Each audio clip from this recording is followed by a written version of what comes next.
Let's see if the soundboard's showing up. Soundboard's good. Soundboard's good, everybody. Soundboard is good. It's okay. We're gonna make it.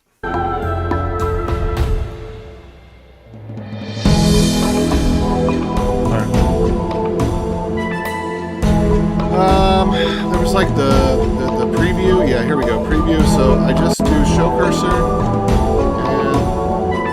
and alright. There we go. It does look a little bit off.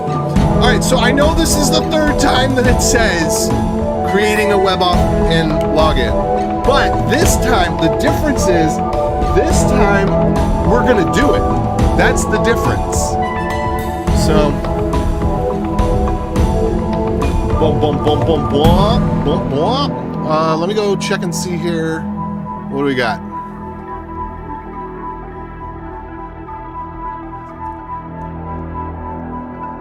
So live now. Boom, boom.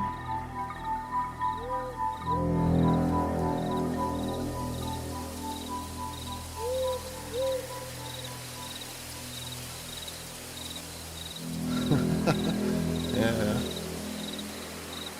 Software engineering.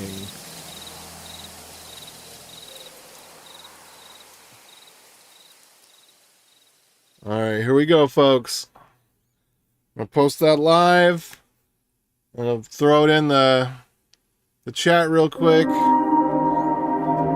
Yeah, that's right. Engineer, baby.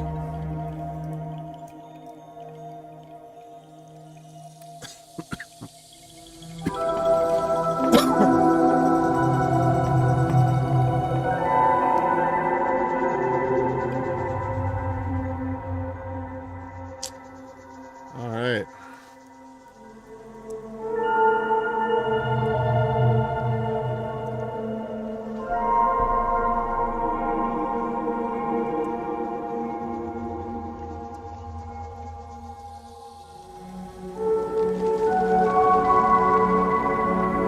I have opened up a CAD file, by the way.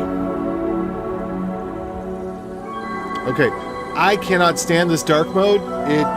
It's making my eyes bleed. We need to get out of dark mode, please.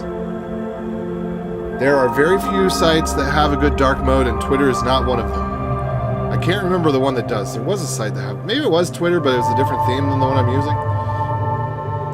Let's see, security, privacy, your account, I don't know, accessibility, display, dim. Oh, okay, dim mode. I think dim mode I could stand.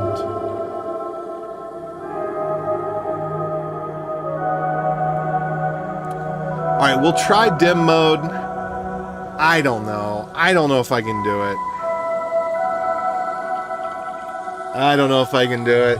No, sorry, I can't do it.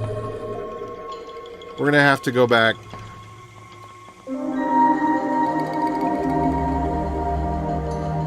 I just need to be able to see. Call me human. I know. Call me human, but I need to be able to see.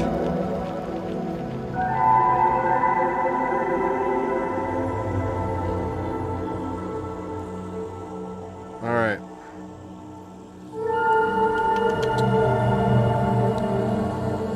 We're doing it, people. We're doing it. But in the few seconds before we do, I'm going to check and see, why is ASN1 used here again?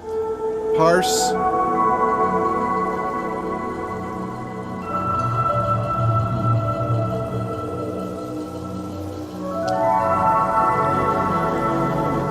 Children 0 value, 1 value. I don't know. Is that true? Is that the way that this always works? Or, yeah, okay, because he's that's going to be the way it's always going to work.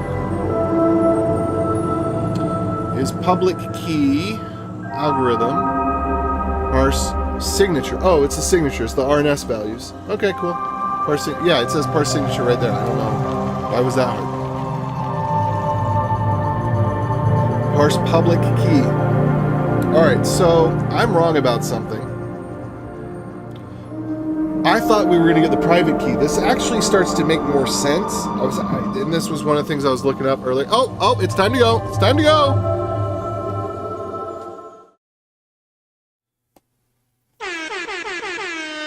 It's go time, baby. Oh, hello. Hey, what's up, awesome guy? You don't need to pretend to be Vishnu. I know you're awesome guy. I can tell.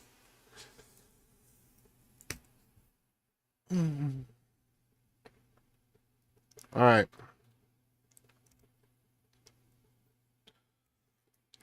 Get rid of that right now.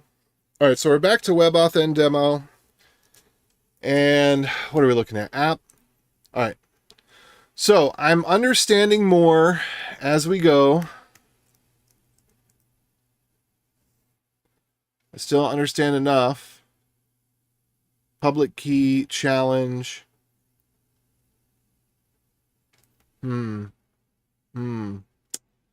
So, all right, this is where I'm a little bit confused. And I want to see, okay, I want to see the local example, the local vault example, because how are you going to get back how are you going to do encryption from an identity if you can't get the identity? Maybe he's using a signature. That'll be kind of sad, but might be the way we have to go about it.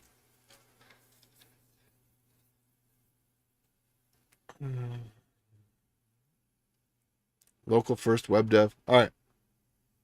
Bruh, I'm Vishnu, the old friend. I love to watch dev streams. Yeah, but I know who you really are. Who you really are is awesome guy. I can tell. I've got a little tool. You can see it too. It shows me who the person is. I can see that your true identity is awesome guy.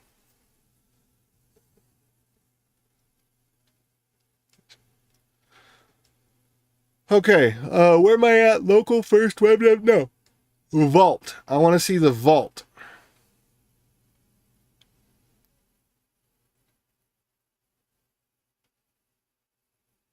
But I changed my name here on YouTube. YouTube doesn't lie. You're awesome guy.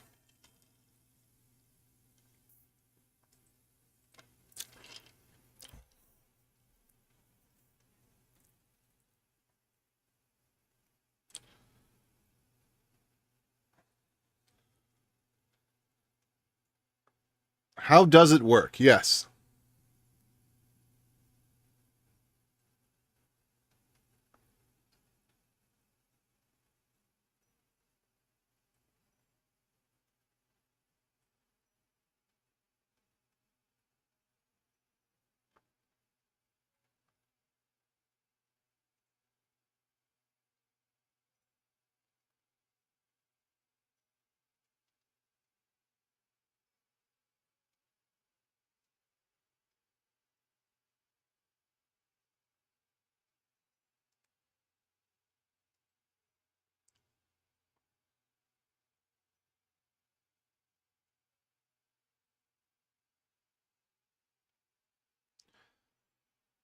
Okay, get lock key.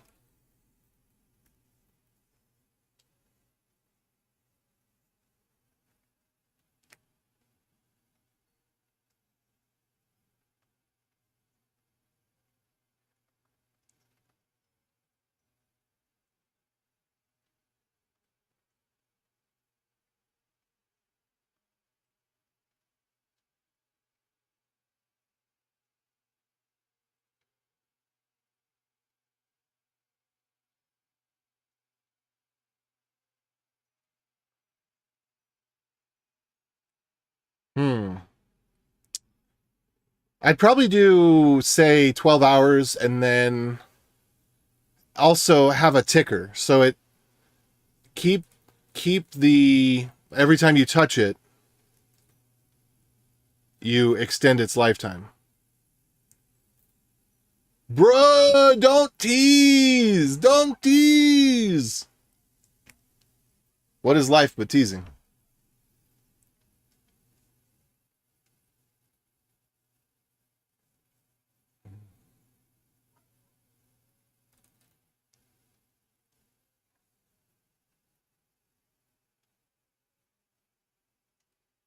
Okay, get lock key, add new password, true.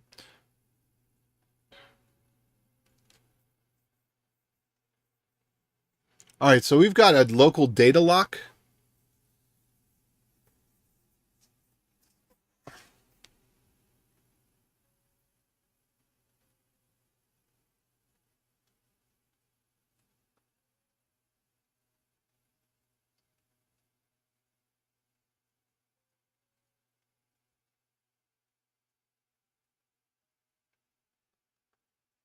Okay.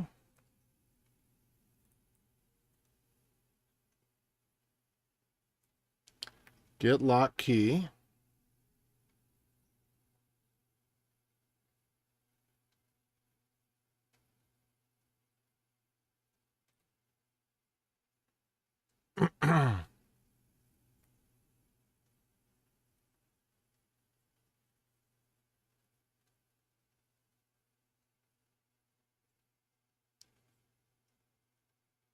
But what is the underlying mechanism for this? I guess I'm going to look at the code.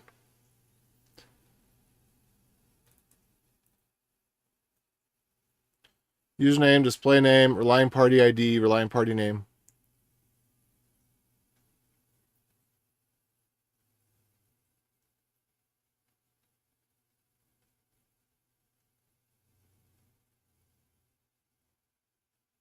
Should be human-friendly name.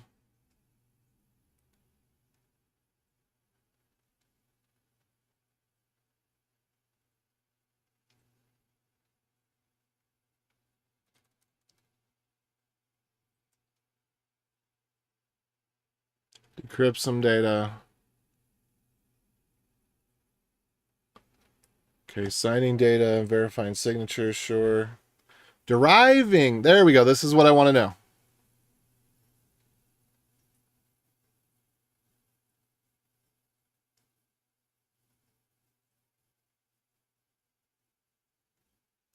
I don't think this is actually what I wanted to know. I think it's just using the PBKDF2 key expansion. What I want to know is, where does it get the secret data?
I get lock key.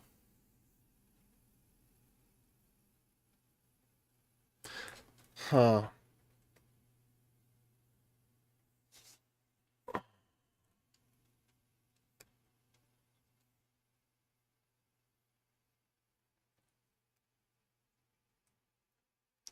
Check storage.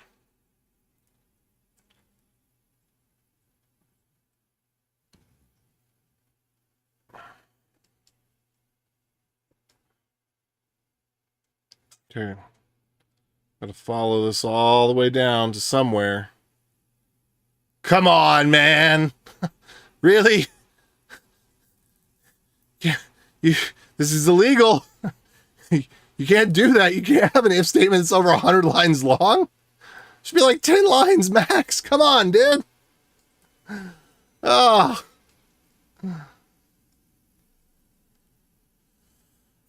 Okay. Add new passkey. Auth defaults. Auth result. Okay, auth result. Extract lock key. That's what I want to know. That's right. That's it. That's the one.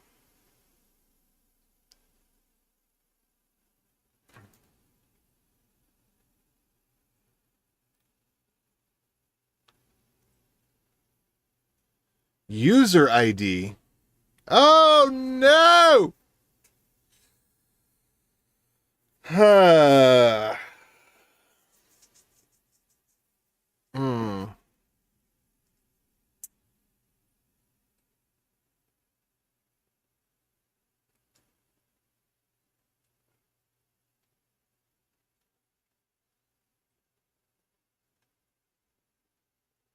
Okay, I guess I'm just going to need to run through this and see what I CCC. Because... meh.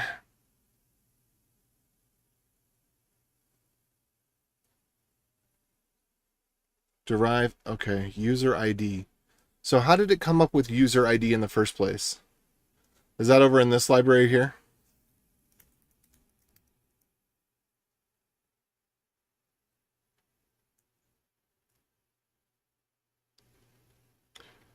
User handle. Okay. Well, this is kind of a roundabout way of doing it.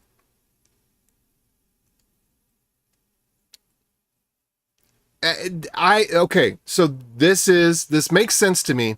So the system's going to create a pairwise ID for the user, meaning that if you have two different web pages and each of them want to have that user sign in, there's going to be a pairwise ID, meaning sorry, let me back up. I just started saying words and my brain hadn't kicked in yet. Let me try that again. Okay, so if you have two different applications and both of them have the same user and are using the same authentication mechanism. So both of them, the user's CoolAge86, but one of them's example.com and the other one is whatever.net. The user ID that's going to come back, if all the other information were the same from the keychain mechanism, it's going to be unique. So it's not a public value. It's not something that basically anything can get access to. And this is using the user ID, probably alongside some sort of key expansion algorithm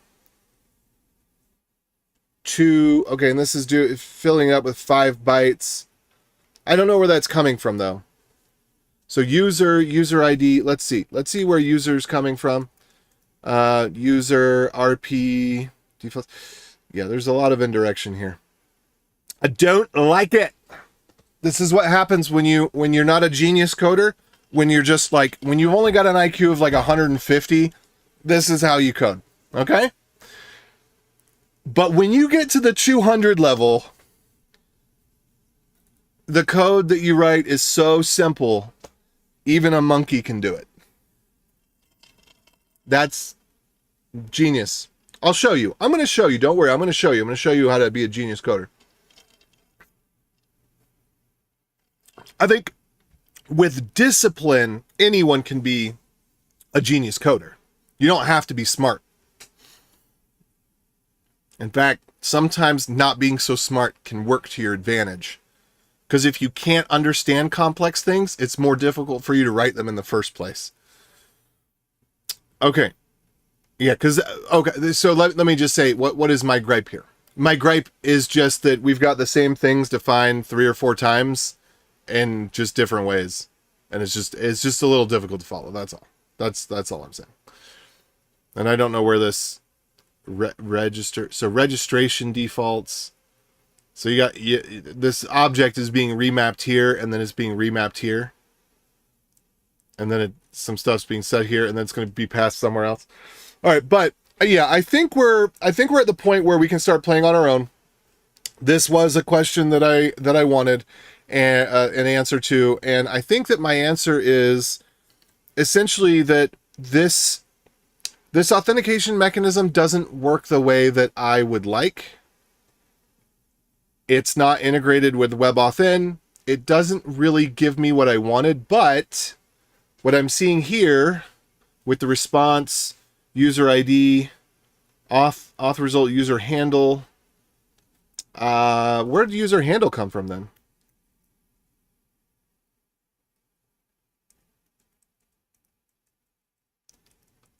Because user handle is normally human readable. So I would not expect user handle to be random. So fingers crossed there's some sort of random, sufficiently long random identifier. So IV byte length is not a lot. That's, what is it? Let's see what it says here. IV byte length. Brah. What is it? Tell me the number. Okay. Derive lock key. So derive lock key, dollars to donuts. This is going to be PBKDF2 fed into an ECDSA. And that's basically what it is. So we're going to generate entropy. Wait, that doesn't make sense. Generate entropy from the IV. Oh, no. Okay, got it. Where? Oh, no, that doesn't make sense. So IV, where is it getting the sodium sine seed key pair? IV. I don't think that this is saying, I'm a little confused. IV is a salt. So this is generating a key pair from a salt, which kind of makes sense, but I'm not sure why it's called IV then, because IV is what you use for AES encryption. So are you going to use the salt? Okay, so I don't know. I'm interested to follow this. I want to follow this a little further before I get back to the WebAuthn itself. This is all related. We need to get these values figured out. Okay, so this is how I was going to do it with the password. I don't remember if I said this out loud yesterday, if I just said it in my head, but no, I think I wrote it down in some notes. I think this was when I was off stream. So what we do is we can take a password, we can key expand it, and then we can use it as the input for a public key or a private key. And I was thinking that WebAuthn was going to give us the private key. Now I need to go back and say something less stupid. Hold on. GitHub. I'll never be able to find it again. I made a comment that now I realize how dumb it was. I knew it might sound dumb, because I knew there's a great possibility that I was completely wrong in my assumptions, and it turns out, hey, guess what? I was. Let's see. Wait, why? What in the world is all of this stuff?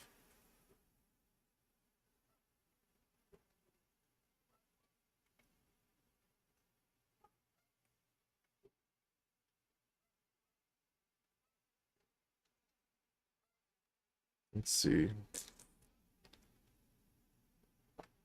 Can I see my activity? Can I see what are the things that I've participated in?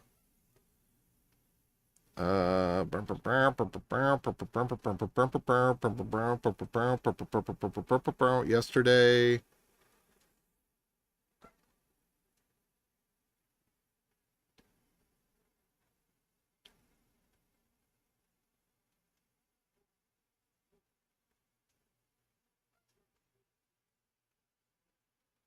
Pretty sure it was yesterday.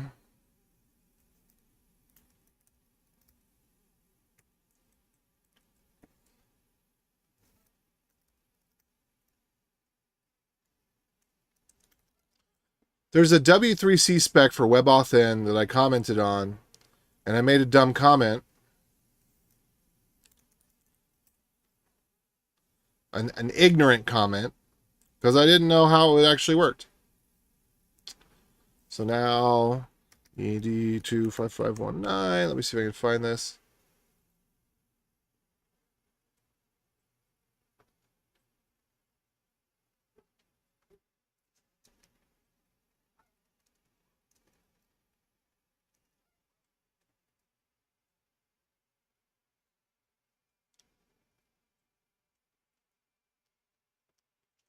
Well, I don't know where it was, but it was some specification I commented on. And I'll probably never find it, and it won't matter, and I just asked a dumb question, and then it's gonna validate their belief that morons shouldn't use encryption in the first place, and that they made the right decision.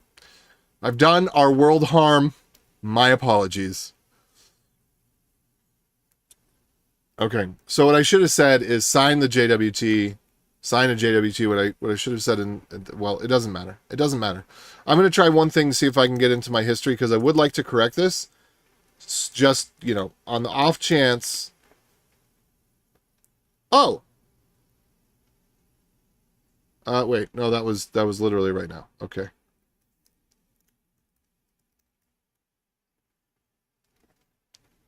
Okay, how about yesterday? Yesterday or last night?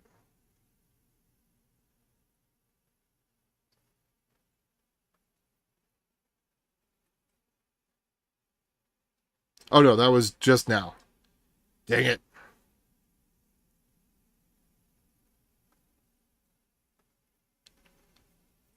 All right. Okay. Here's the comment that I made. Let's explain why it's ignorant and what we're going to do to fix it. All right. Comment that I made was, and I may have totally misunderstood this. Let's take a look at this. Cbor. Yes, that is attestation.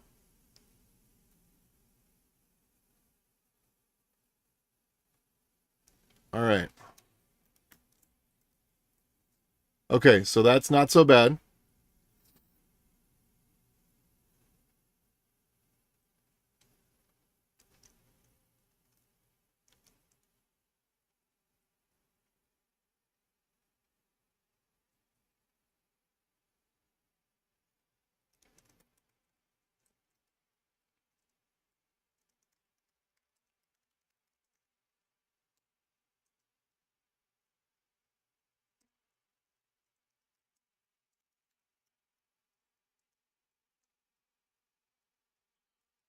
Let's see.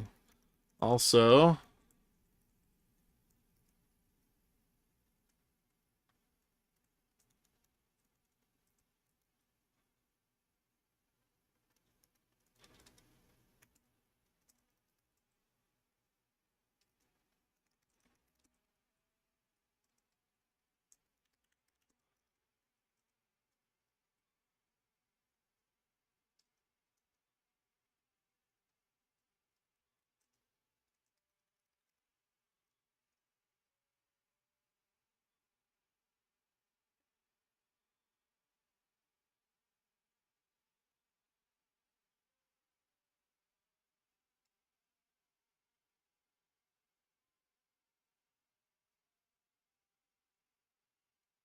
okay, cool.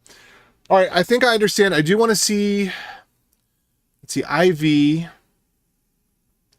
So IV is supposed to be random. It's supposed to be appended to the bytes that you use. He may be using a static IV. This is not the way that you are supposed to use it, but it'll be all right. Maybe. Let me go check and see how he's using IV.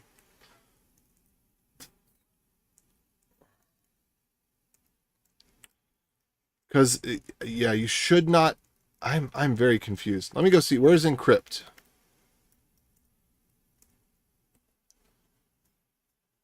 Derive lock key. Okay, maybe he just calls it locking. Lock data. Okay, box seal. Inc PK. Okay, includes format. Data to buffer. Crypto box seal. Inc data. Okay. So I don't know why he's calling it IV.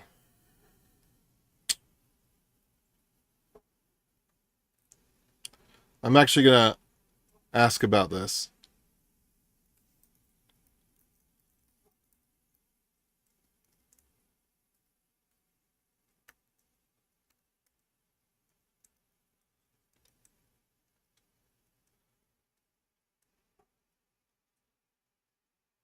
User handle dot set. Okay, because that's got it.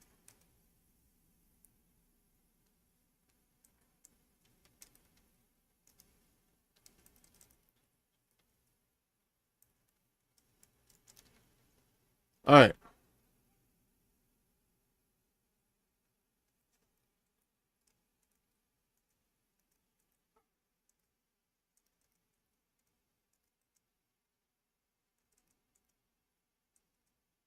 So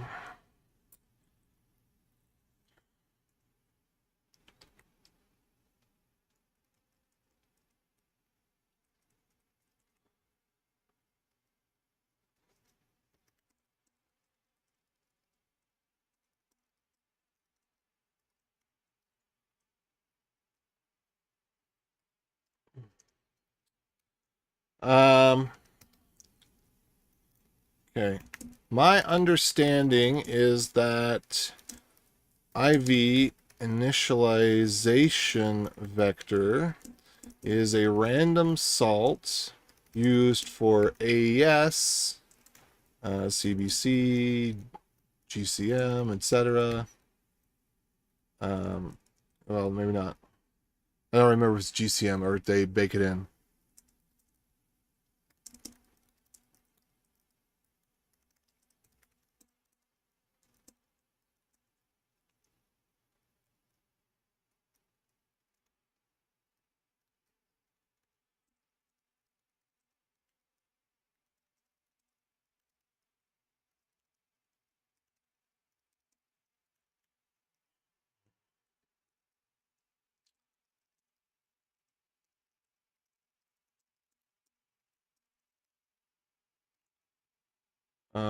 Being used in various places in the code here, but none of them match my understanding.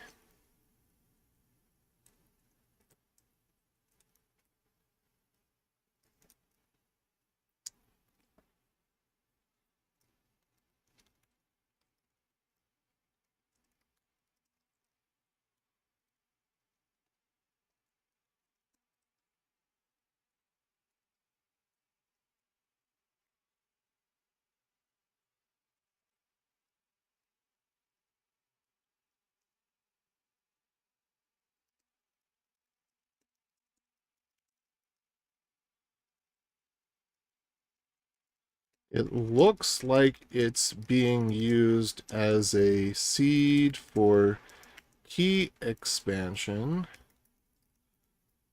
Down in the bowels. Let's see.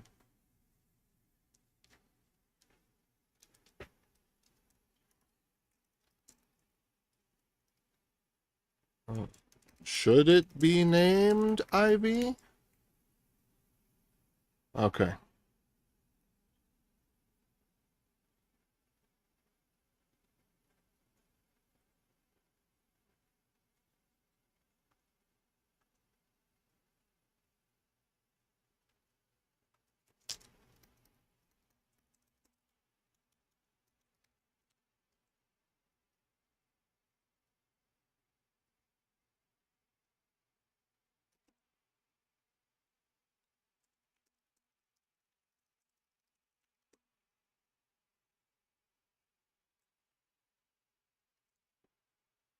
All right, I'll just call that.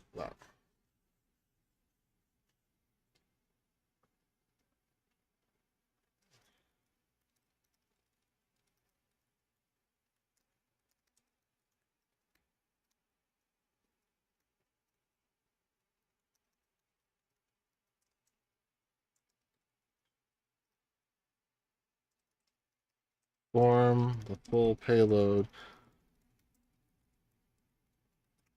which is then stored or transmitted, etc. Okay.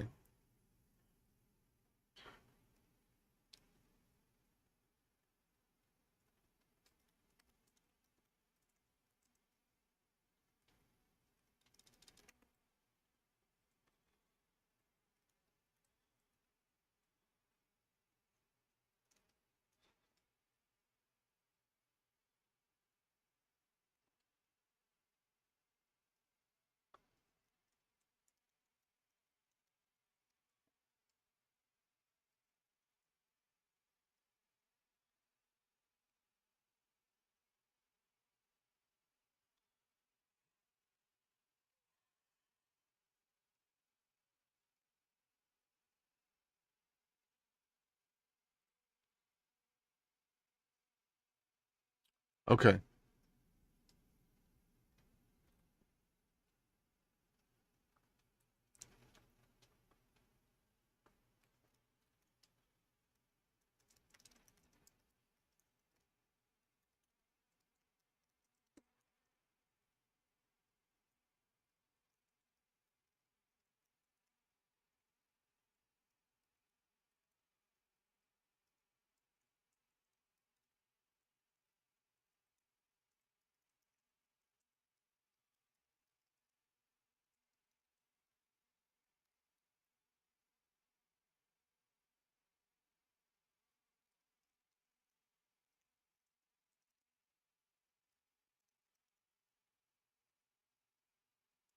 So IV bytes length +2 seems to be expressing length of user handle, but not in a way that seems like it's related to an IV as described above. I mean, is this leftover naming from a prior? Is that? I gotta not sound like a butthole. Okay. Is the naming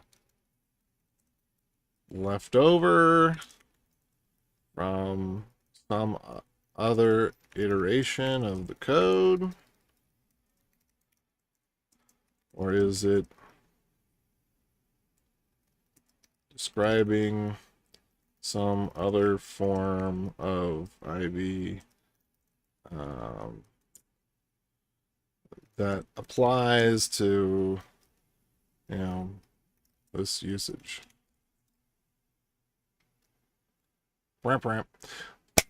Yo, Viper, what's up? How you doing? Thanks for joining in. The three of us are very happy to have you.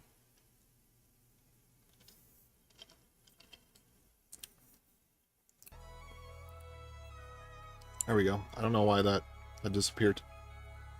What? What? Oh, strange.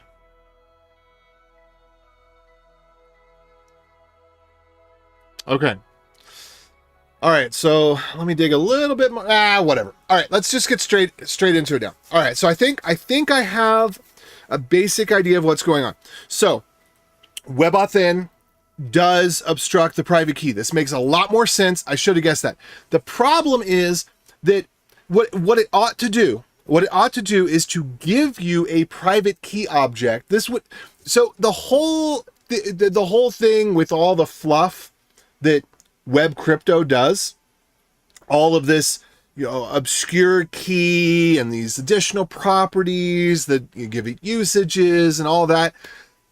For a long time I've said, well, this is just silly because it's not useful for anything. It would have been useful for this. Because here you have a browser mechanism that's using cryptography, and you have this what could have been this opaque loop where you can pass around this opaque object.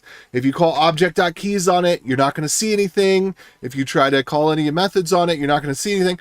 So it's a completely opaque object that can only be used by the functions on the C++ side of the code.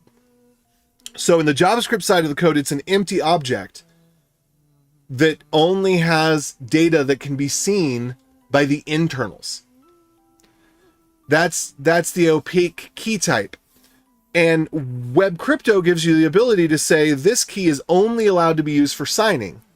So it has data associated with it. It's an opaque object, has data associated with it to say you're allowed to do this, you're allowed to do that.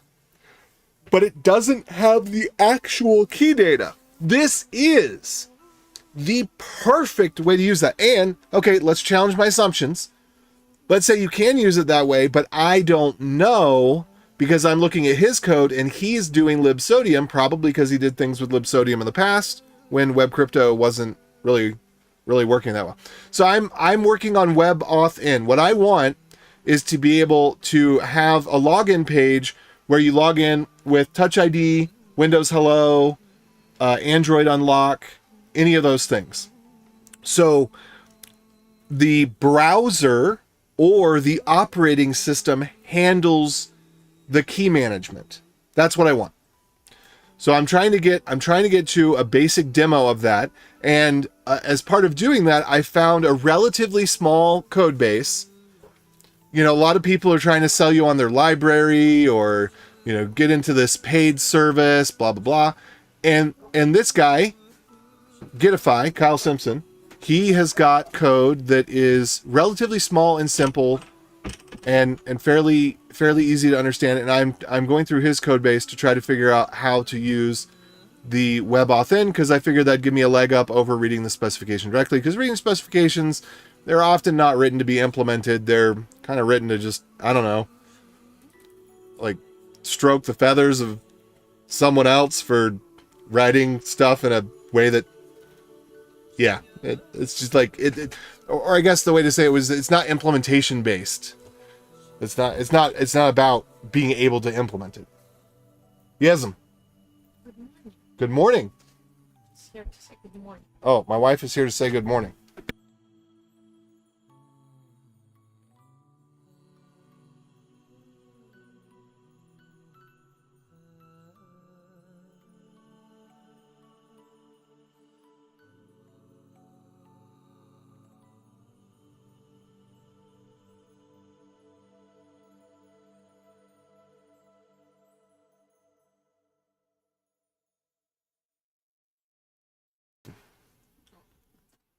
But yeah. Okay, Mega Cloud Storage. Yes, I know about Mega Cloud Storage. So they are you gonna reference how they do some of this stuff? I haven't seen them use the Touch ID management, but I've seen them do some really. I was really impressed. They came up with such a simple solution. The whole, I mean, both from the legal perspective as well, they never have the private key. The private key is in the hash of the URL. So when you as a user pass the URL around, you as the user are distributing the private key, but they never have the private key. They never have any context of what data is stored on their servers. And I think that is a good approach. Of course, you know, we're headed into a strange world. We may see the collapse of democracy. And the collapse of democracy is not from misinformation. I don't know how we got to that point. I don't know if 1984, I'm guessing 1984 is not a book that you have to read in school anymore, because 1984 was to prepare you for today. 1984 was when you see these things, when you see people flip-flopping on scientific facts, like, well, I'm not going to go into it, but things that are obvious to anyone who has lived on planet Earth, things that you have to be brainwashed to believe are not obvious. That was 1984. That was what it was about. Is, Ministry of Truth. Ignorance is strength. War is peace. I forget what the third slogan was for the Ministry of Truth, but 2 + 2 is 5. 2 + 2 is 5 is something that is obviously not true, right? And if you say, well, yesterday we're decreasing chocolate rations to 20 grams per person, and then, or is it milligram? I don't remember what it was. And then today we're increasing rations to 20. Just that psychological warfare that we're experiencing right now. That's the collapse of democracies. When you can't have free speech, when you can't, it doesn't matter whether you're right or wrong.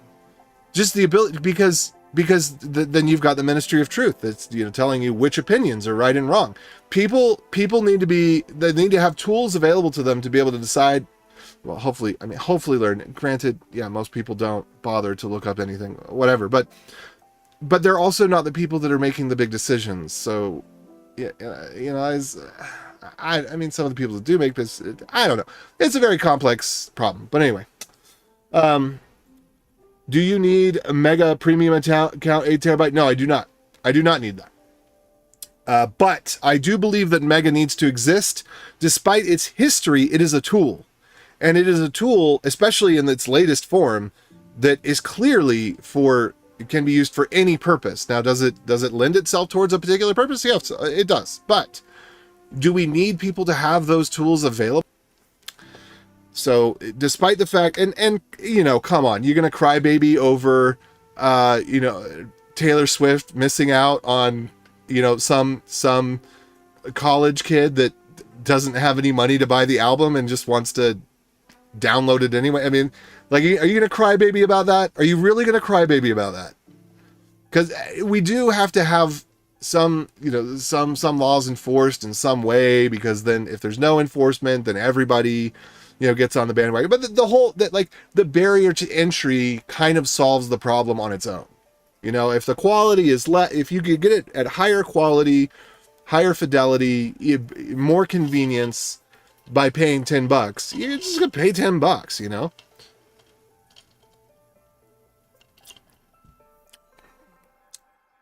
But if you, but the part of the problem, anyway, I'm gonna get back to this. I'll just shut up about that. All right, hack public key. All right, do we need to do anything with this public key? IV bytes.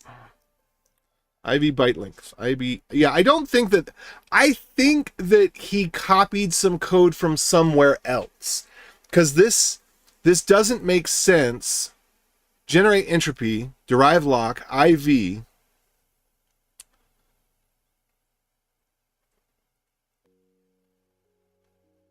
Maybe sign seed key pair. No, this just doesn't make sense. It just doesn't make sense. But it would worry me to do this derive lock on its own, because if you're just generating entropy, there's a problem there. So also, I'm noticing he's not using a lot of the JavaScript specific features for this. So he may have there was a time when web crypto sucked, and he may have been using libsodium back then. I don't know how long libsodium has been around. That's not something I'm familiar with. Generate entropy. Where's our entropy at? Oh, it was right there. I just didn't see it before. That was being imported. There it is. Yeah, random bytes, num bytes equals 16 by default. That makes sense for initialization. So I'm guessing this code may have been copied from somewhere else, or this may have been used in another product that was using it for using AES encryption or something like that. So that's, and I see that there's references to libsodium. You have this in the browser. You don't need unless there's something else, there's some sort of characteristic of libsodium, but you can get this just by calling a crypto.randomBytes. So for example, random value, sorry, node, it's random bytes. So let seed equals new uint 8 array 16. Get random values, seed, console.log, seed. So void that out because you're not going to use it. Crypto random values. Did I do it wrong? Hold on. Get random values. My bad. Yeah, I think in Node, I think it's called random bytes. And then in web crypto, it's get random values. So also curious. So if we do generate entropy. So I don't see any types in here to know what this is expected to be. But it's going to base 64, so that's not a problem there. And then here, it is going into libsodium. All right. Oh, and it was right there all along. So I kind of see that. So let's check out libsodium. Sodium, sign, crypto sign key pair or something like that. What is this? So it would be nice if that had a getter. It's a getter. It's not actually doing a sign. It's doing a create process or a generate process. All right, let's see. All right.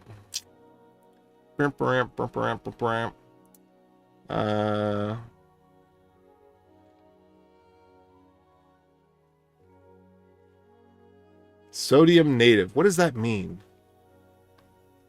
Libsodium.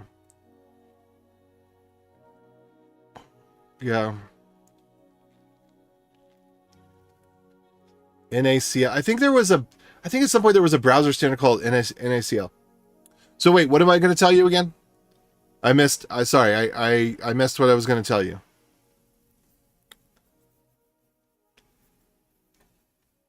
Okay.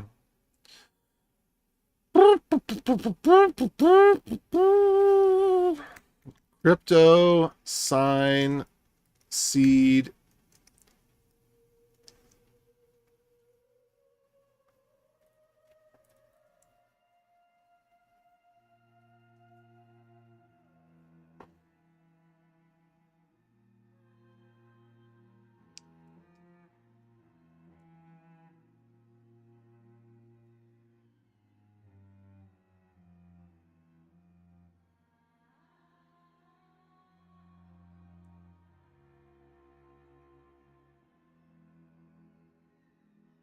Okay. Getting random data. Let's see what this says. Is this turning back? I want to know, is this turn back UN8 array?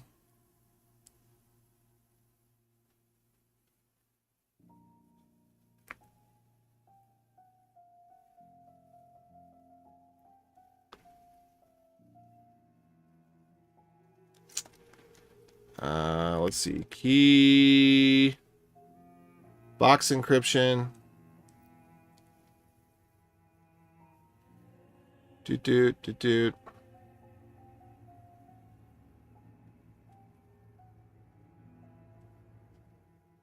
Not a lot of words here, which I am a fan of not having a lot of words.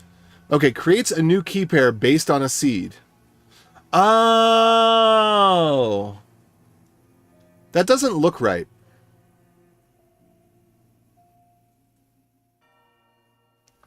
Crypto sign seed key pair. That doesn't look right. Crypto box. Okay, do we have a search here? We do.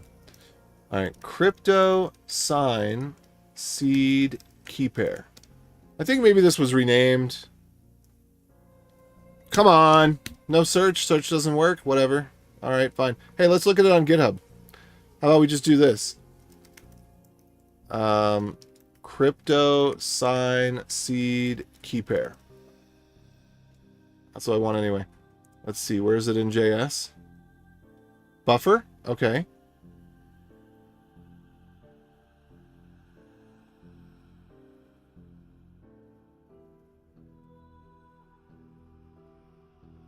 That doesn't look right.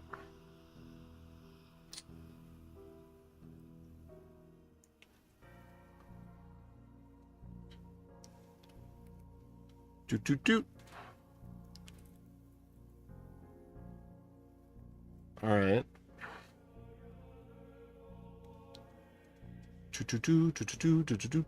I'll leave it. Nah, I'm just gonna mention it. All right.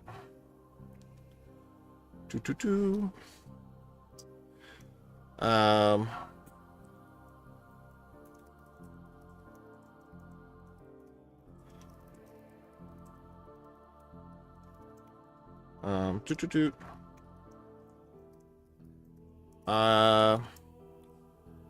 I get it if you just want to keep things with libsodium because you're using ED25199 and web crypto support for that may never happen. However, as reference material, it might be nice to use web crypto where it is compatible. Okay.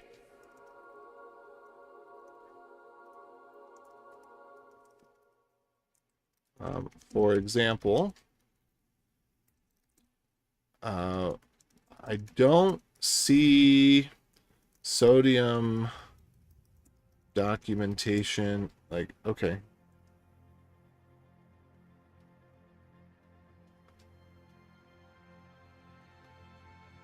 Can I get it to link to this in the results? No? Okay. I don't know if this is the same. Just do it. Nah, whatever. I think, not sure if this is the same repo. No, just, right.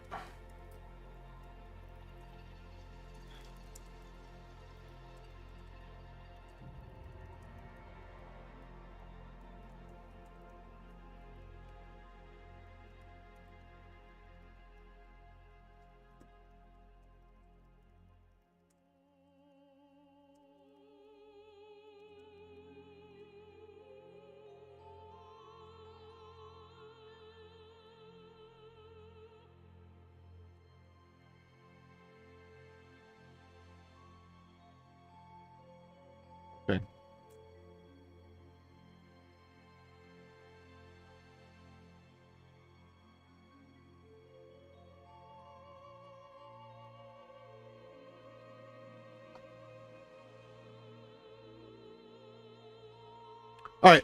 Okay, I'm gonna quit with this, and I'm gonna go back to.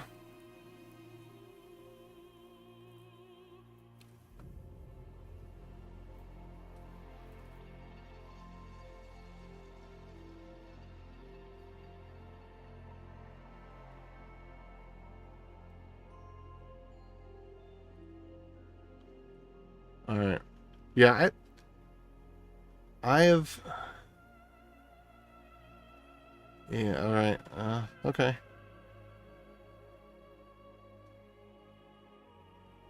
Passkey has unique user random values. I want to be able to get some emotional prep passkeys. So the additional 2 bytes are a counter. Oh. Oh. Okay.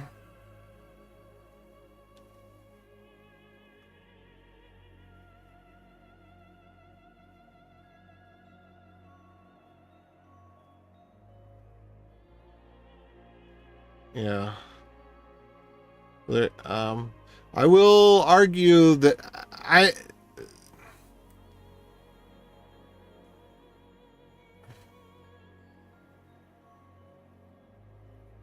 Yeah, I am not familiar with the term IV ever being used as seed. So seed is you're going to take something as a starting point to generate something else, whereas initialization vector, what I've seen is that it is a salt value.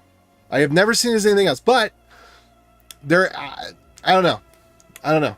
I've never seen that. I'd be interested to see initialization. Let's see, just IV. Let's just look for IV in the code here. IV initialization vector. And maybe in libsodium they don't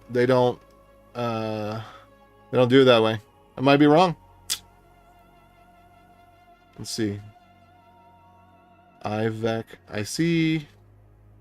Let's try IV underscore maybe, or underscore IV. Okay. Let's try underscore IV. All right. Nope. Let's try IVEC.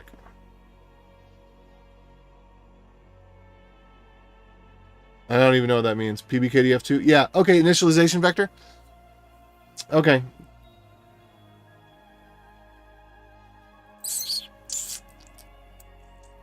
See, here it says salt. Yeah, they call it salt. And that would be, well, that kind of, yeah, that's... So this is the seed, and this is the salt. It's like the encryption, the data that's used for encryption. Yeah. Yeah.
What is we got? SRP. Secure remote password. Secure remote password. Okay. We have IV.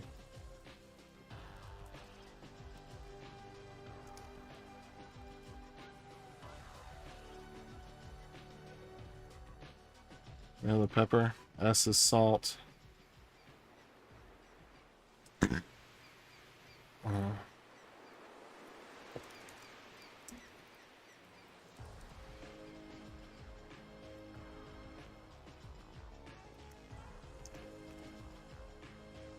Or something the user has.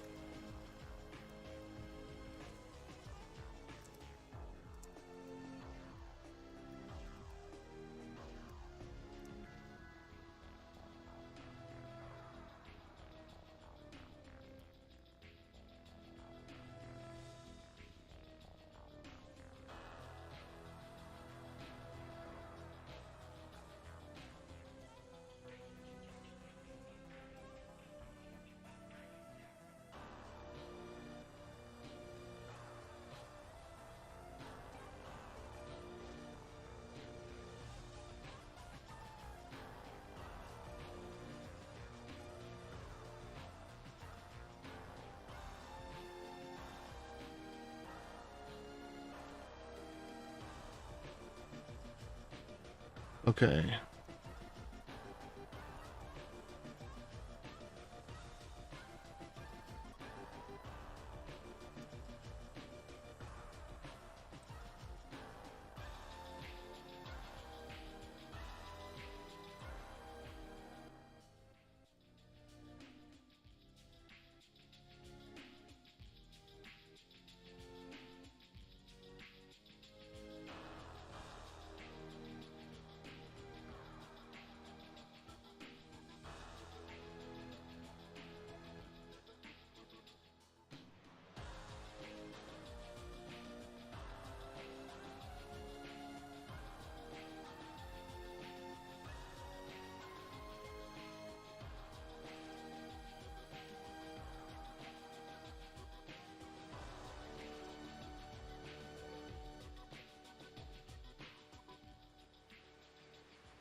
Helps an attacker aside from perhaps creating a user specific table. Let's see.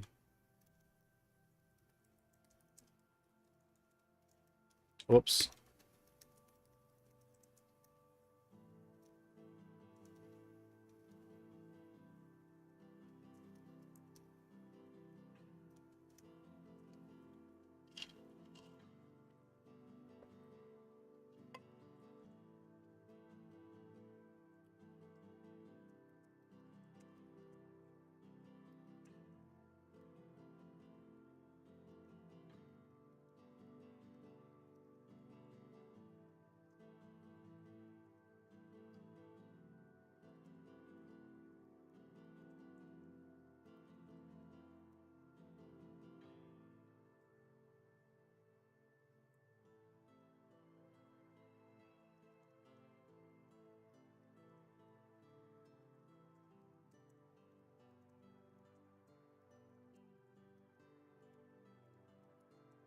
Okay.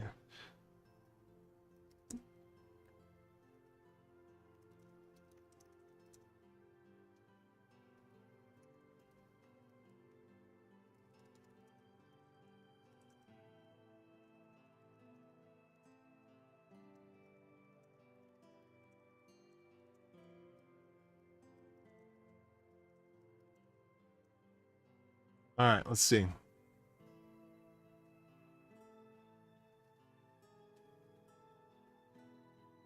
Register multiple cast use the same encryption.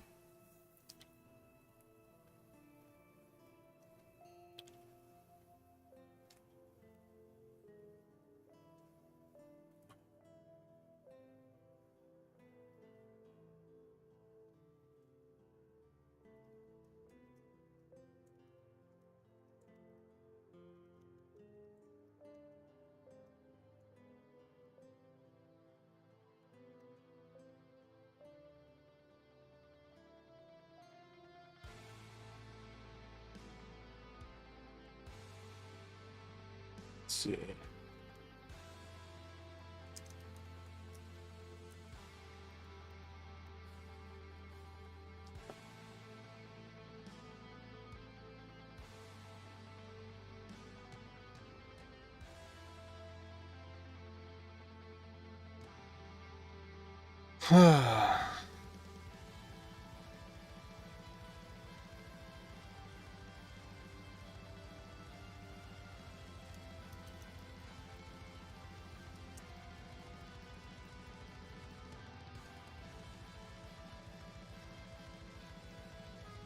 We'll have to either exhaust key space or have access to the database that has the hashes either way.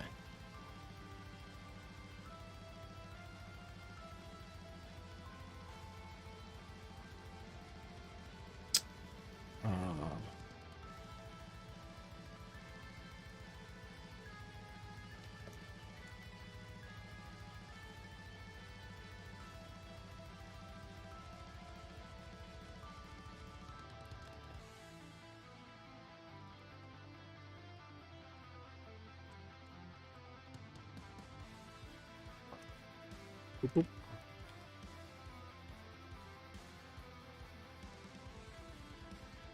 Do.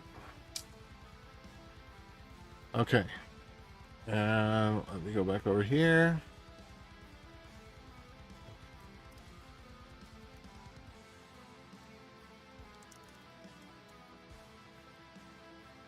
Oh, wait.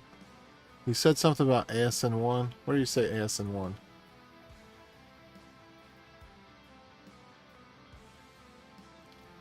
Is this you?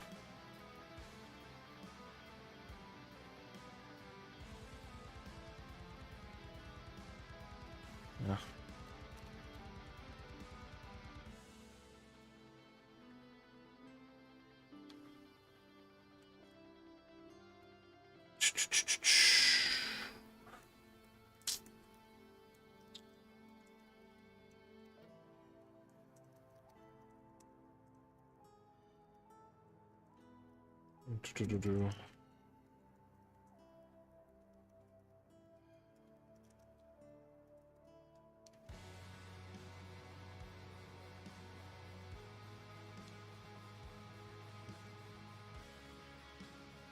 All right, so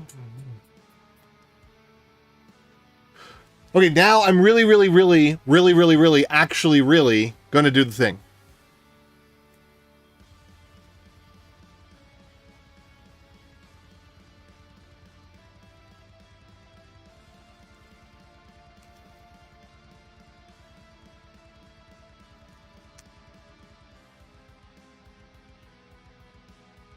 All right.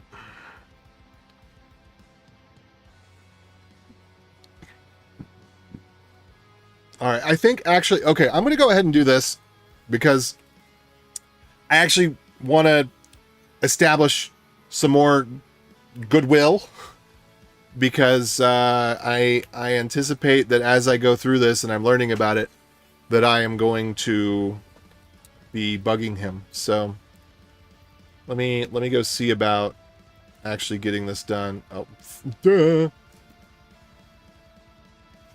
All right. No, I don't want to do it right now. Okay, let me get the demo done. I will come back to this. I will come back to this. Let me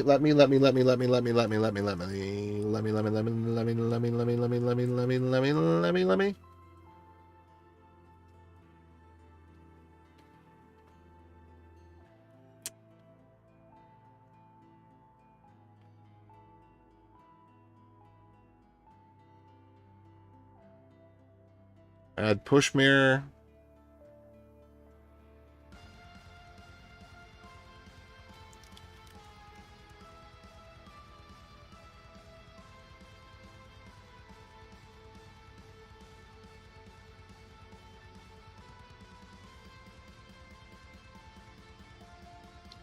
I do want to add a pull mirror.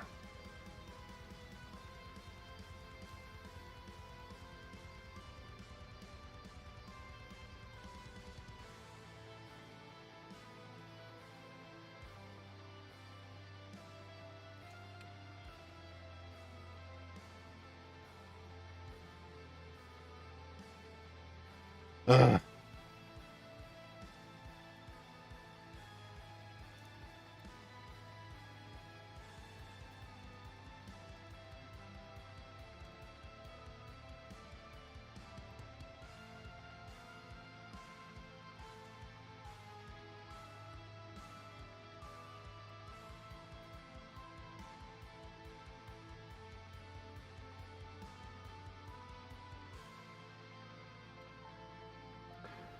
Bigfoot, dude, I've been waiting for you. Oh no. Oh no, my phone has decided that it is, instead of rebooting in the middle of the night, it decided to do an update right now. That's kind of weird. That's kind of weird. It's supposed to do it at 1 in the morning. I know you waited for me. Bigfoot. There have been so many people waiting for you. We have been waiting. And no, I have not had the experience of Bigfoot following me, but I am so glad you're here. I hope that your feet are as big as your heart. Now I follow you. Yes! Yes! Oh. Bigfoot is real, everybody. He's out there. Okay. All right, so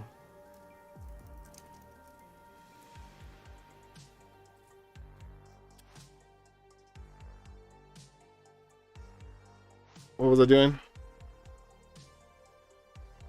Okay, so here's the whatchamadoodle.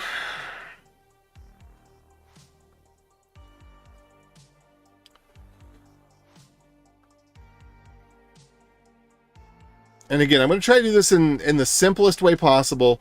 So we're going to go to the function we need and basically work backwards. Also, I'm going to make this a little bit smaller again, so that's an easier target for my mouse cursor to switch between the two. Okay. So I really don't care too much about the checking for WebAuthn support. I guess I do. I guess I do because, you know, it's a thing that we're only going to do if it can be supported. But let's go ahead and look for that get function.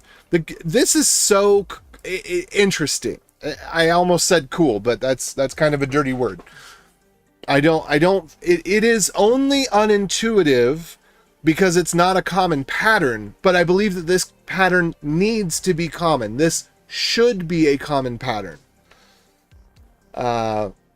Using promises instead of events needs to be a common pattern because promises are just, they lend themselves to, it's a very different style of programming. It's a very different style of programming for a JavaScript developer to truly use promises and async await. Not mindlessly, because everybody does it mindlessly, but to intentionally choose to use it, and to use it nearly exclusively, to use it everywhere that it's possible to. And that's what I want to see in a framework, the next front-end framework. And I might build a front-end framework because I really want this. I want to see what it's like. I'm almost certain that it will work better than anything we've ever seen before if we have a framework that is based on promises, meaning async await, rather than based on event listeners. I think that I don't think it's a paradigm that's ever been tested. I don't believe it's ever been tested in JavaScript, at least not by any framework that's gained any degree of popularity, and of course mine wouldn't.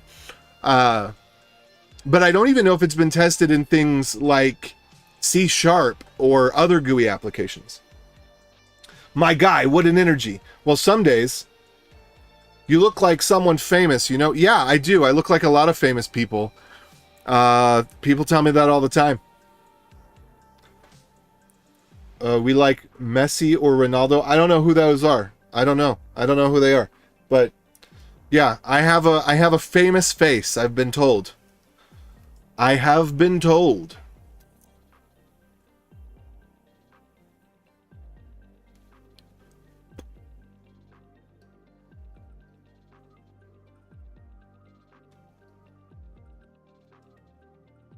All right.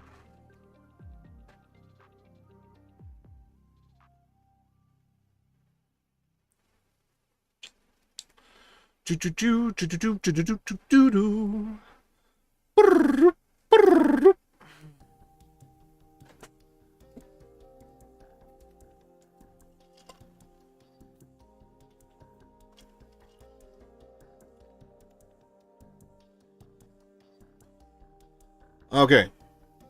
Where is that get function again? Was I right there or no? What's going on?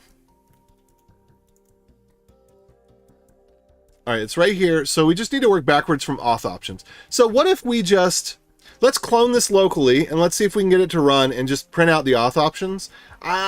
Well, maybe, maybe not. Maybe not, because we already know a lot. But look at this. Credential key type, auth options. What? What? Like, that's confusing. Auth options indexes into auth options of credential key type. So, credential. Oh, I think I understand. I think that he decided to use maybe a symbol, but the symbol is going to return a string. Is that what's going to happen here? I'm not sure. I don't know. All right, but let's see what credential key type is. Yeah, okay. So he created this symbol, and then I think he assigned the symbol into the auth option. Okay, I want to print this out because I can't understand what it is by looking at it. I think that this is a lot simpler than it seems. I think he's just excited about using some of the new features in JavaScript and, you know, just testing some stuff out. But I don't think it's actually as complicated as it seems. I could be wrong. It could be that it requires these symbols, but based on the fact that he's indexing into it to index into it, that tells me that in one of the other cases where he has the spread operator, he's copying the key value pairs from the symbol into the spread operator that's retrieving it, so then he can index it into it by its name. That's what I'm guessing. I could be completely wrong. Not sure, because I haven't looked at it enough yet to tell for sure. But I think that's what's happening if we look at where, what was that? Credential type key. See?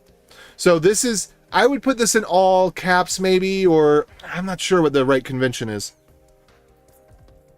Okay, my phone is completely restarting. It's like my phone said it was going to update at 1:30 a.m., but maybe I was still awake at 1:30 a.m., so maybe it decided to update at 1:30 p.m. instead. I'm really confused about this. All right. Boo boo boo boo boo boo boo boo boo boo boo boo boo boo. Okay. Also, there is a message I need to respond to that I didn't just happen, but that I just remembered.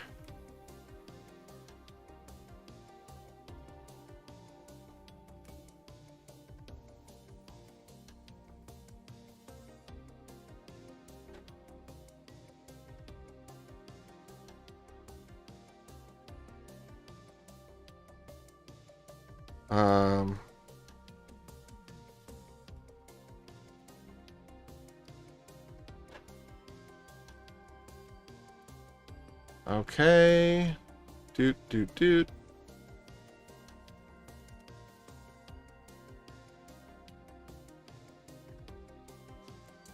Okay, now I've responded to that message.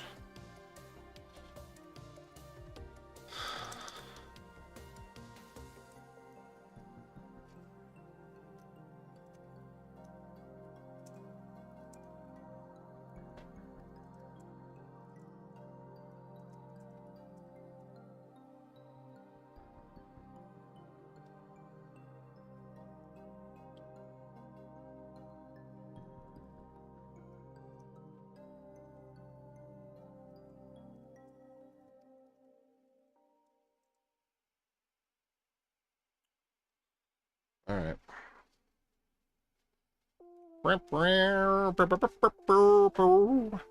Okay, so there's the credential key type. And so my guess is that the name of this might be credential type. I'm not really sure. Reg options. It's just, yeah, it just, object out of sign, friends. Object out of sign. Credential, C, define property internal metadata only. Credential key type. I don't know.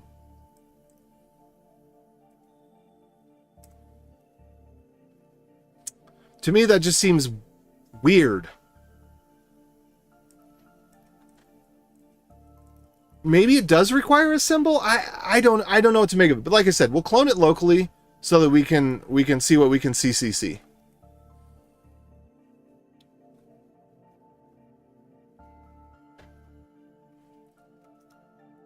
Okay.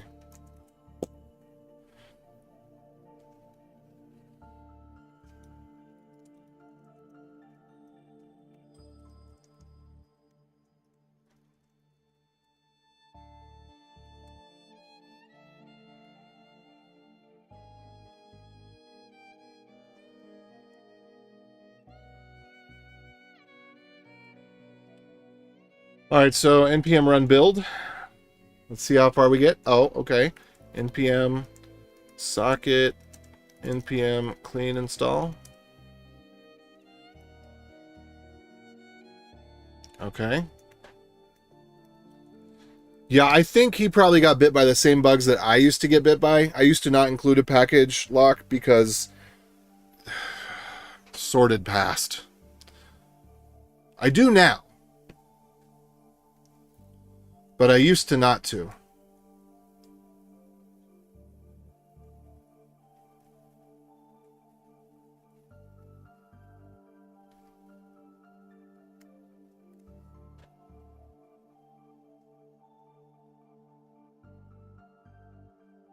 I don't know what this means.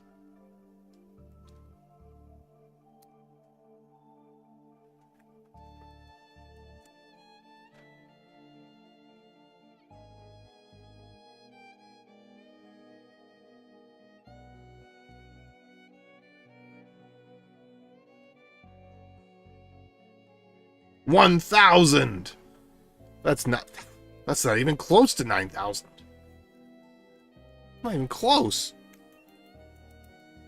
Unless we're on a scale of trillions, in which case it's incredibly close. It's almost the same.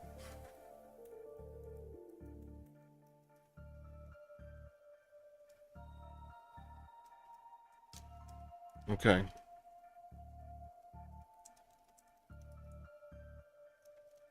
Ah, how beautiful that was. How beautiful that was. Can we do bun run build too? Now, where did it go? Dist.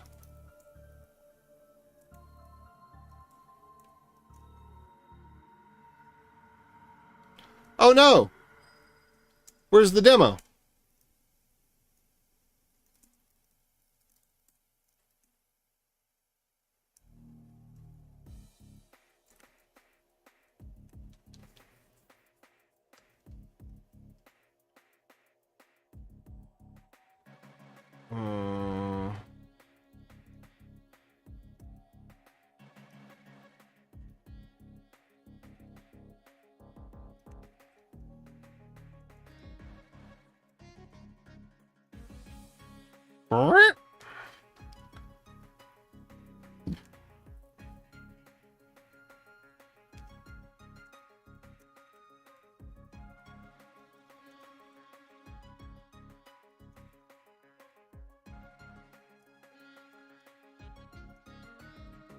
Okay.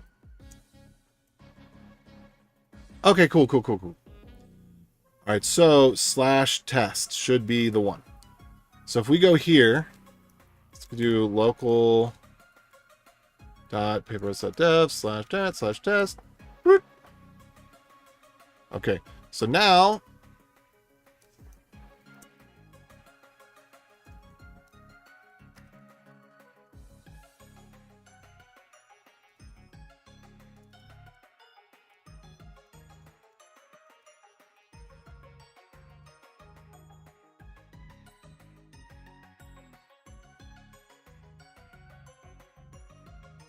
okay, got it.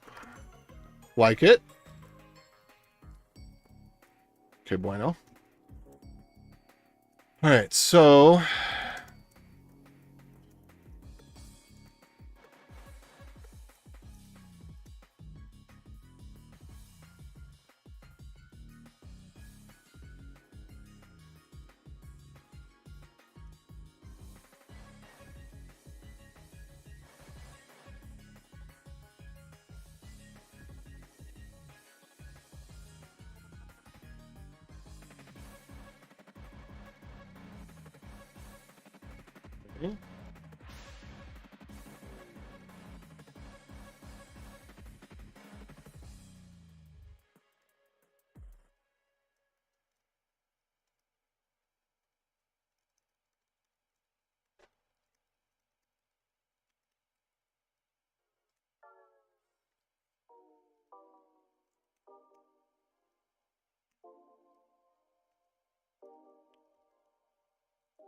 secret symbols. Secret symbols. Whoop, no, I did not want the... Wait, what?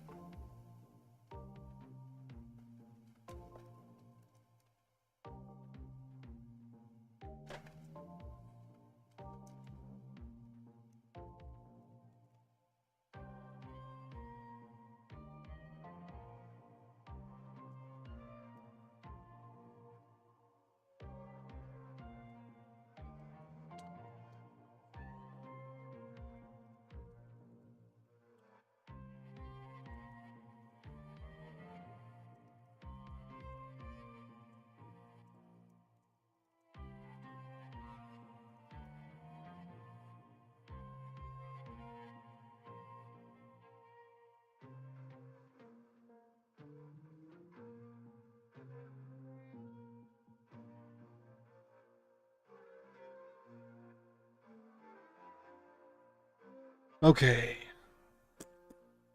That's cool. I don't want to do that, but that's cool. That's good to know it's there. It's useful. In this case, cool, I meant useful, not cool.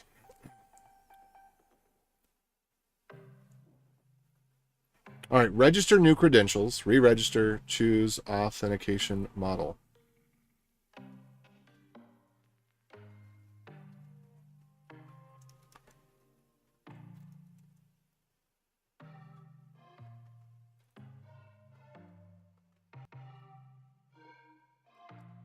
Okay.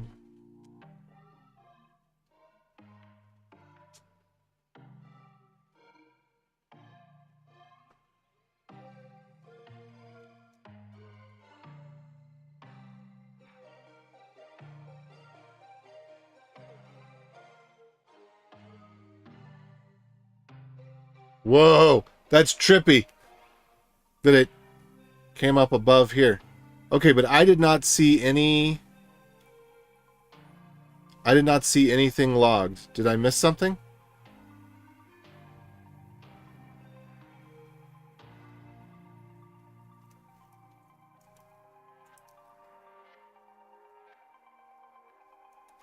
Oh, I may have not refreshed hard enough. Sometimes you gotta refresh harder.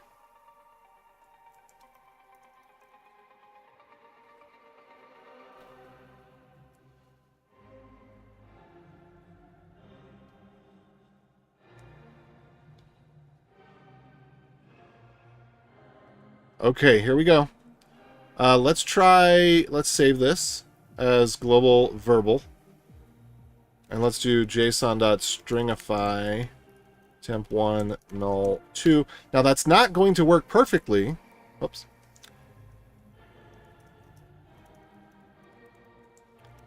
Because there are non-enumerable types here.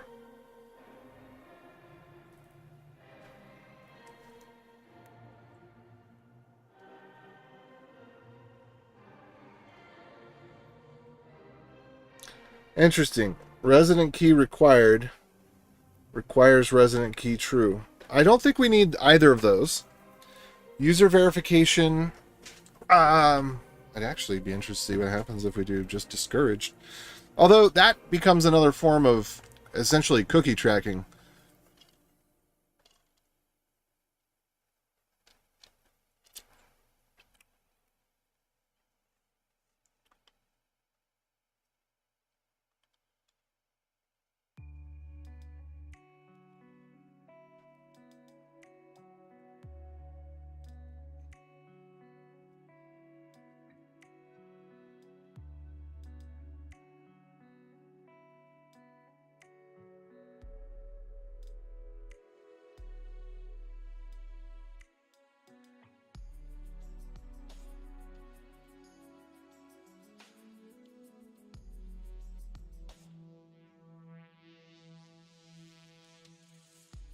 Okay.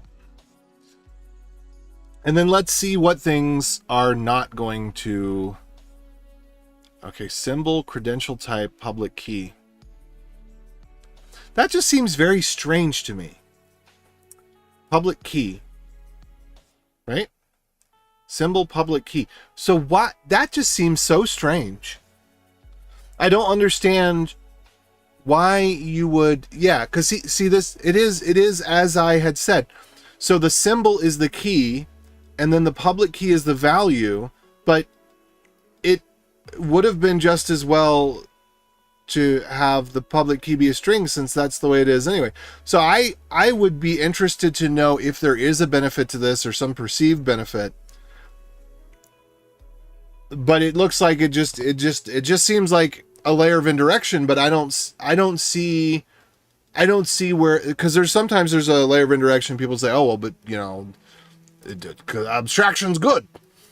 Abstraction good, therefore. But in this case, I don't see that being the thing.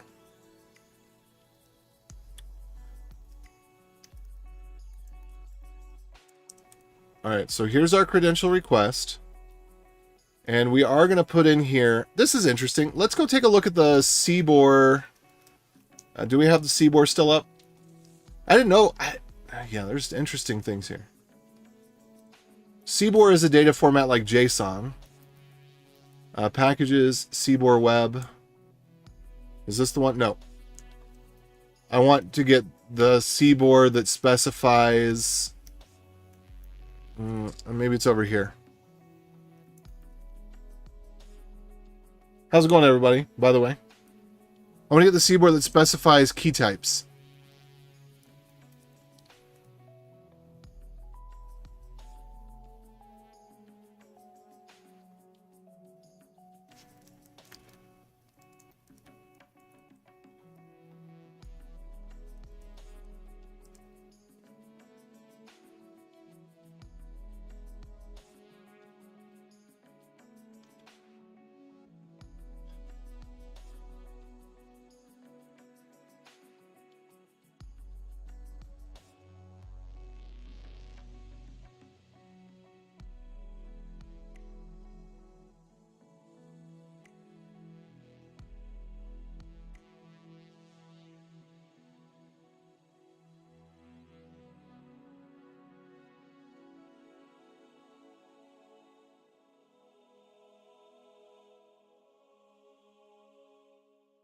Okay.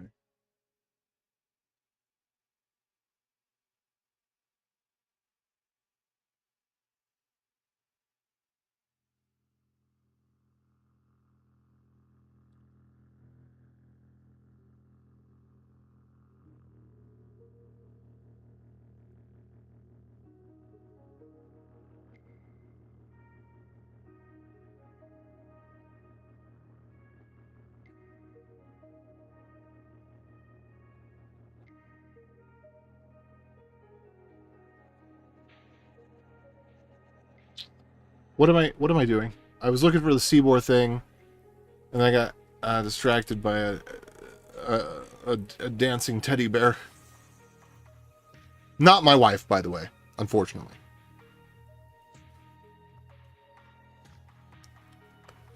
I meant an actual, like, little cartoon.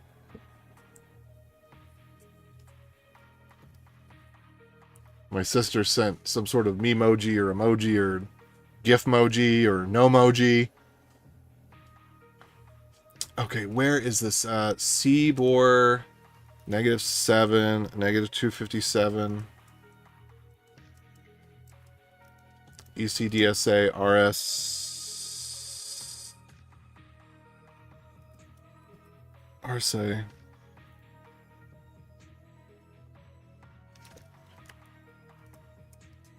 Okay, did I not in my notes? Hold on, let me go back to my notes. Did I not put this in my notes?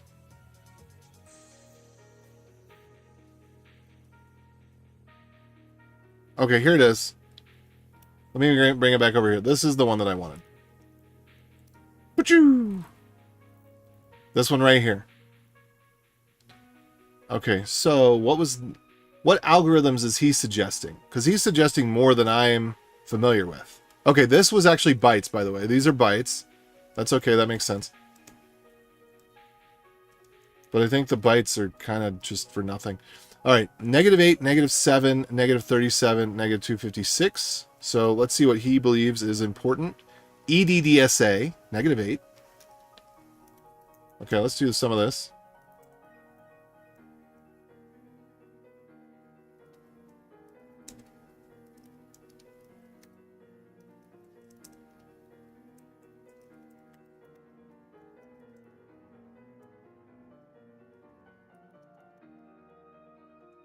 I think this is the one that's -7. Okay, ECDSA. Sorry, ES256 is what they call that, which is just fine.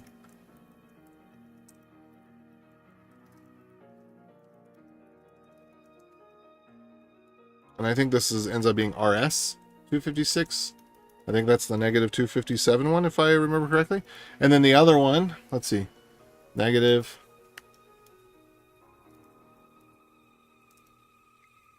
So RS256.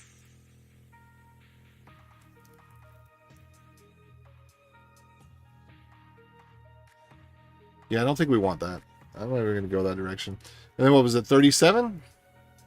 PS. Oh, I don't have any interest in that either. Sorry. Yeah, I'm not going to do that one.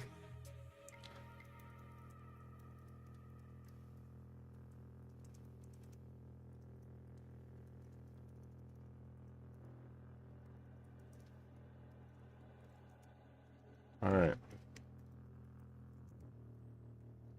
So there we go.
Oh.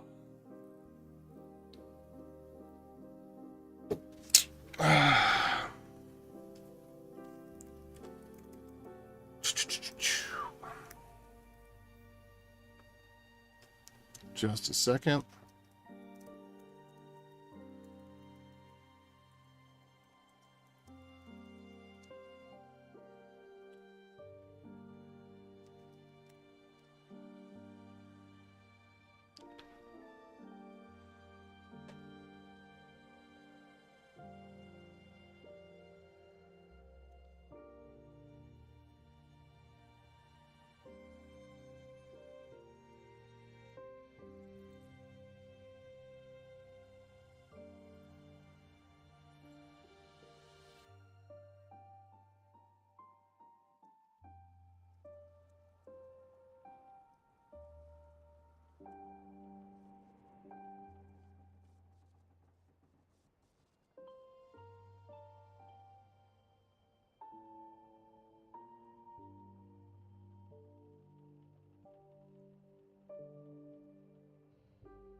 Okay.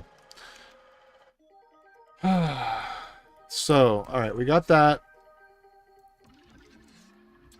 I think the challenge is just assault. I think it completely assault and nonce. You know, I don't think it matters at all.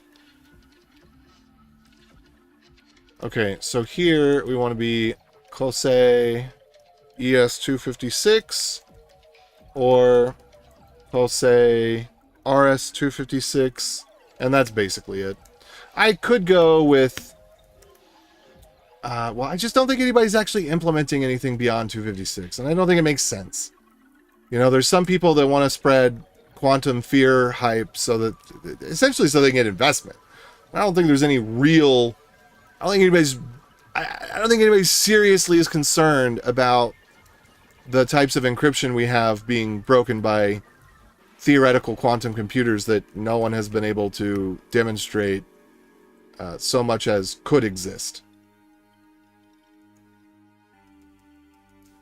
Because in case you don't know, the quantum computers that we have are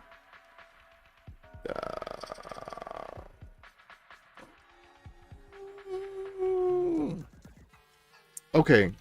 Ooh, I don't really like this. Okay, where did it come up with the ID bytes again?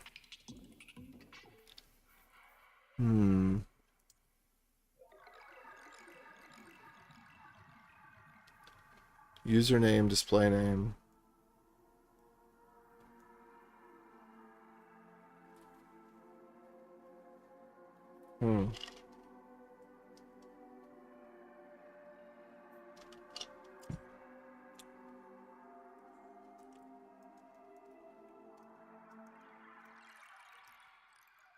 Okay, attestation.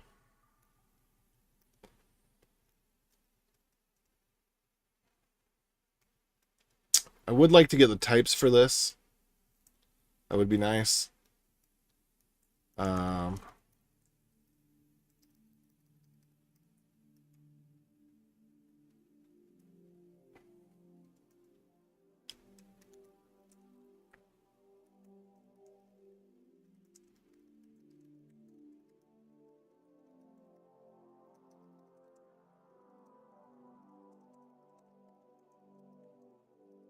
What are you doing that? 16, 32, 32? 20. Interesting. 20 bytes, huh? I wonder how that was chosen. Might have to do with entropy or something. 20 bytes is a million bits? Or a million combination? So 16 gets 1 million? I think it's 1 million. I think your key space. Wait, no, the 20 bits or 20 bytes? 20 bits is 1 million. So what is 20 bytes? 20 bytes is more than 16 bytes. But less than 30 bytes. I don't know. Maybe there's something. Oh, does ID go in with the challenge perhaps? Is that where we would get it? Because there'd be some of these bytes, some of those bytes. Do we have a 99111 in there? Nope, we don't. That's an interesting number. I'm curious as to see how that was chosen.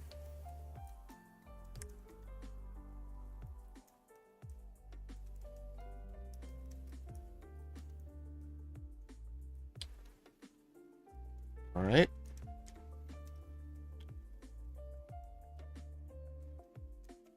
Ah, and you know what this is? I know what this is.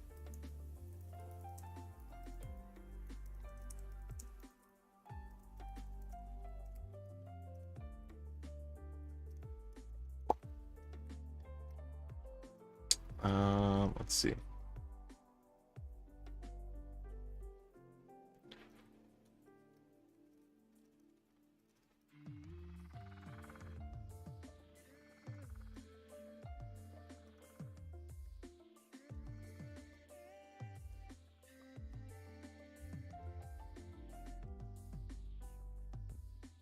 Look. COOLAJ86. So like how I can read my name? See, I get COOLAJ86. I can spell.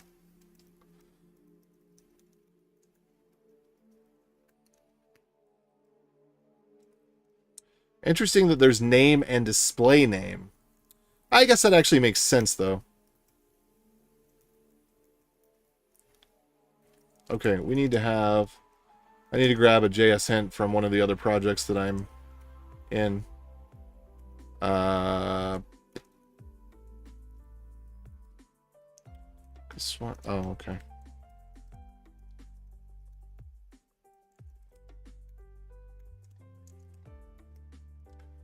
All right, so challenge.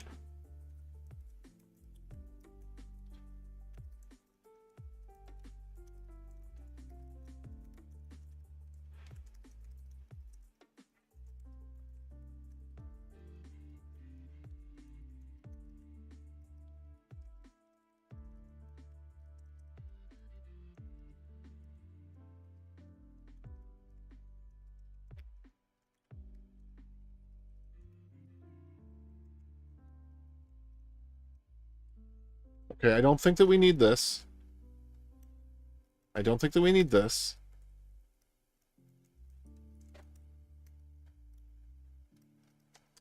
The question is, can a because U2F, YubiKey EC256. I think it supports it.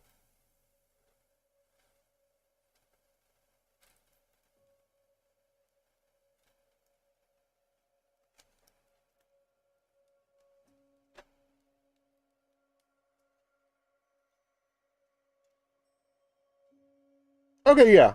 So I think that it's perfectly fine to expect that somebody who is in the modern age using one of these devices like this. I think the reason that he didn't want to do it in the demo is he didn't want it to be a prompt that pops up that says, oh, you can put in your USB key or your NFC if it can't actually do it. But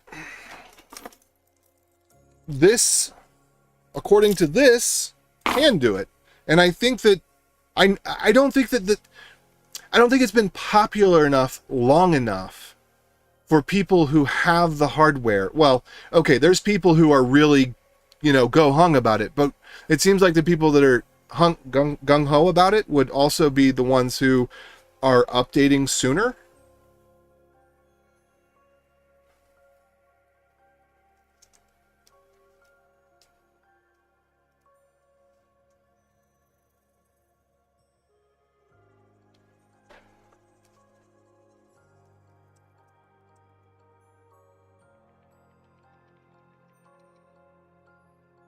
Okay, so I am comfortable in saying that we can do platform or cross-platform.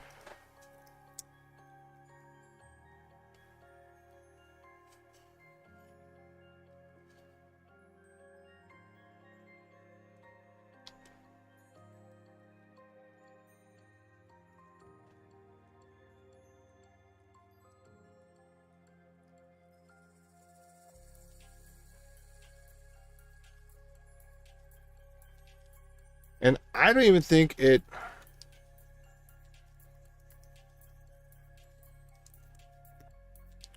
So we could do different authentication requests at different times. I'm a little confused. Something's not quite going right.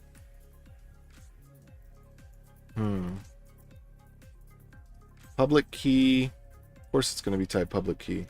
What else would it be? That don't make no sense. So I don't know what attestation is going to be. I'm not really worried about resident key.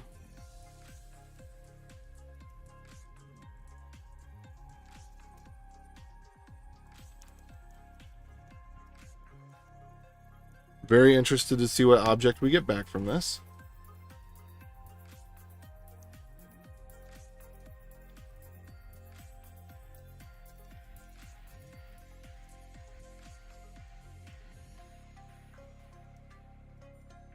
Public key, challenge bytes, timeout, allow credentials.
Okay, what am I doing?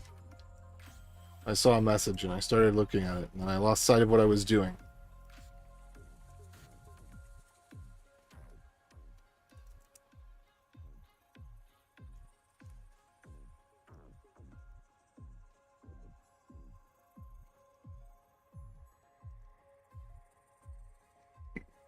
Okay, so that's if that's stored somewhere else.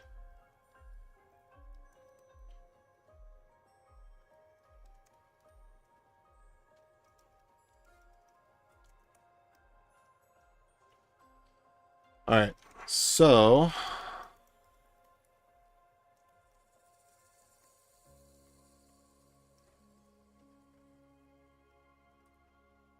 challenge bytes allow user verification. Okay, I think that's actually fair.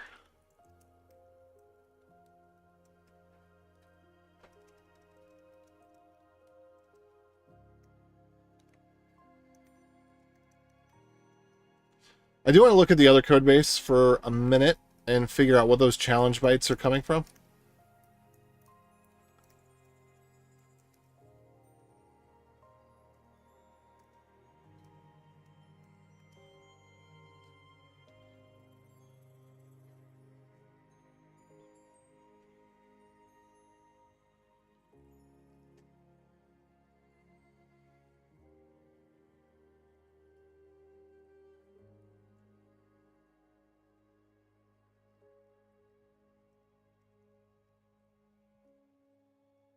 Okay.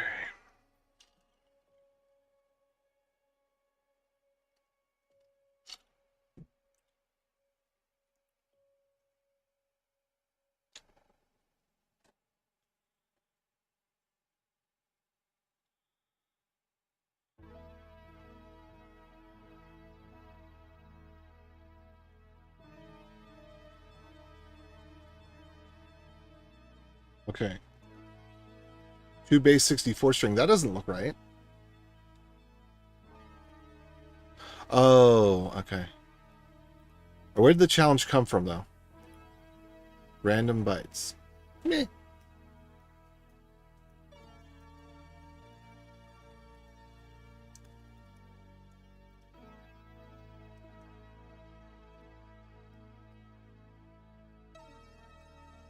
So it seems like you would want some sort of server-side mabob just to get some salt. Oh.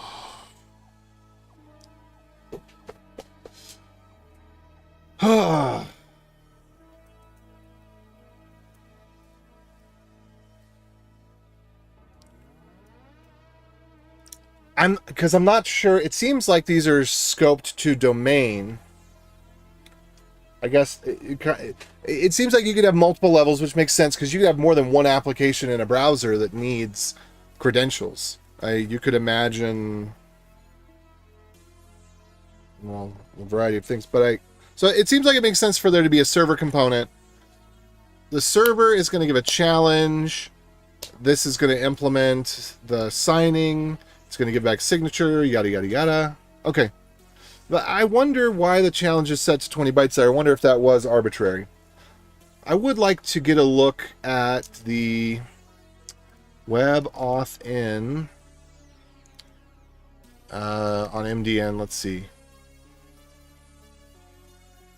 What does attestation mean? With an authenticator registers new key pair. Okay.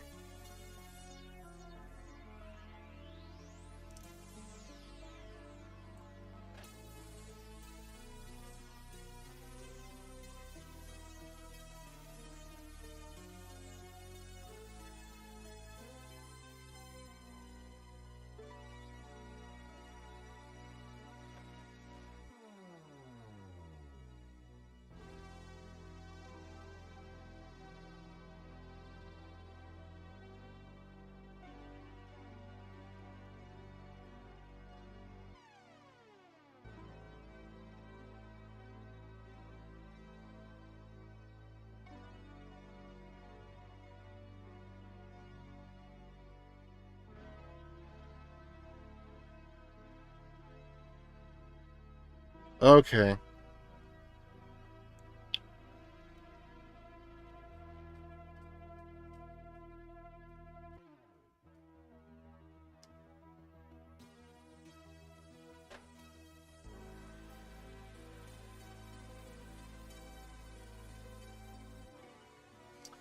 So it sounds like to me this is kind of like a certificate authority.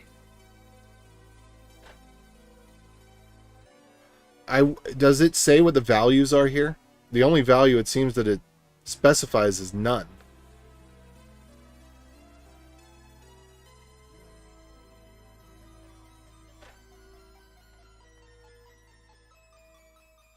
Okay, came from a specific device. Got it. Root of trust, yes. Certificate authority.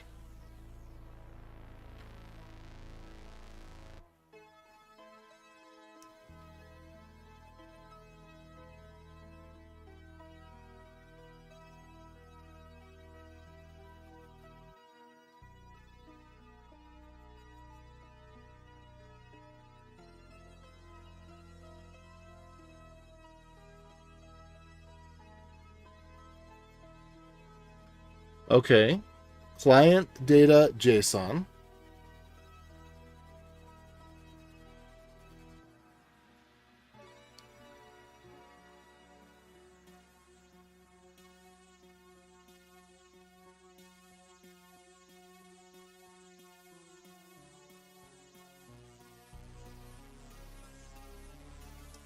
Yeah, in a lot of cases, I don't think I really want to tie somebody down to having a specific device. I think that actually could be more harmful than good. I get it if you're in the CIA, you probably want that, but I don't think the average user really wants that. So the idea is this, if you... I guess the way that these things work, it doesn't matter because they don't have the ability to transfer, but I would actually like the ability to copy a key in many scenarios. If this were to break, it'd be nice if I had a backup copy, but the way that you end up doing it is you just register multiple devices every time you sign up an account. You add more than one passkey. So I guess the attestation could be good because you could say, well, this came from the Brave browser. Okay. I think the information is useful, especially if you think about showing sessions where this session come from.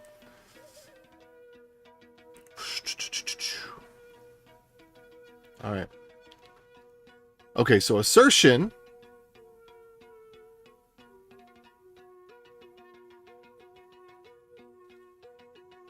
Signature.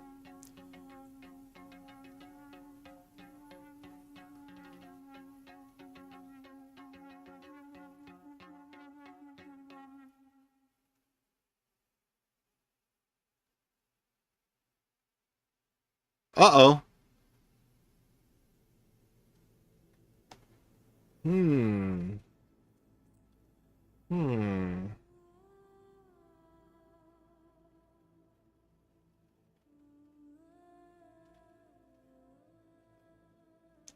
I think I'd actually rather use the signature than the user handle.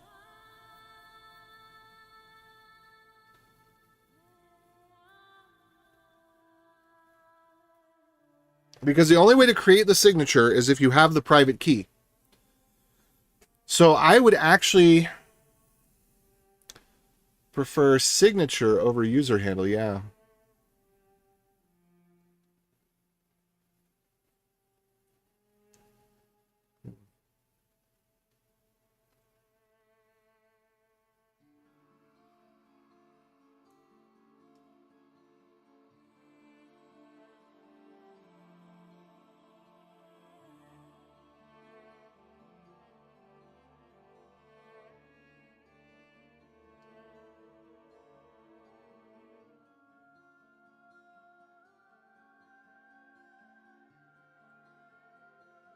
Hmm. Oh, no. No, the problem is with the signature. Dang it. Ah. Okay. Um.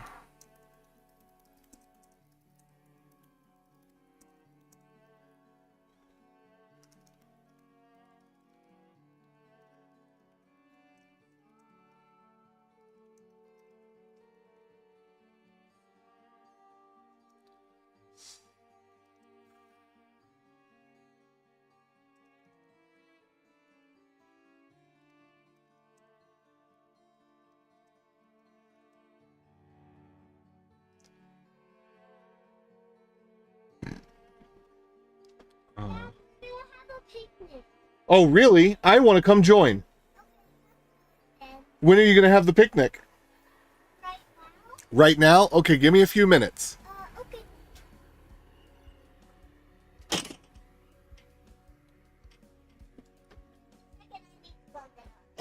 All right. The RNS value. Yeah, dang it. I mean, at that point, you might as well just use the public key. Yeah, okay, I can't really make a good suggestion at this point. Discoverable versus not discoverable. Nesting. Yeah.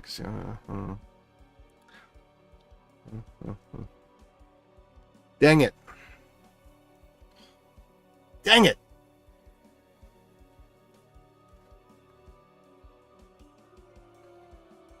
Okay.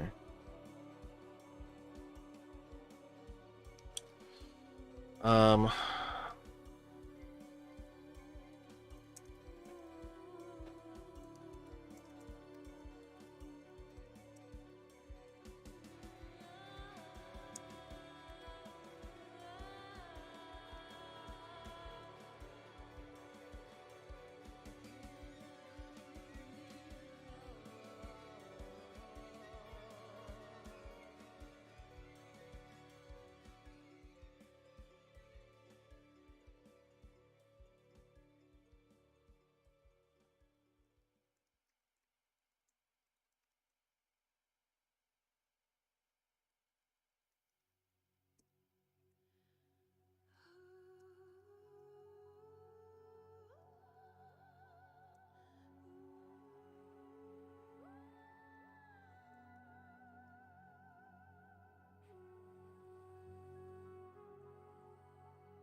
Yeah, I actually don't want to bring that up. Okay.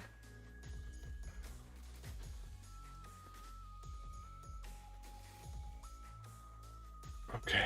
Oh.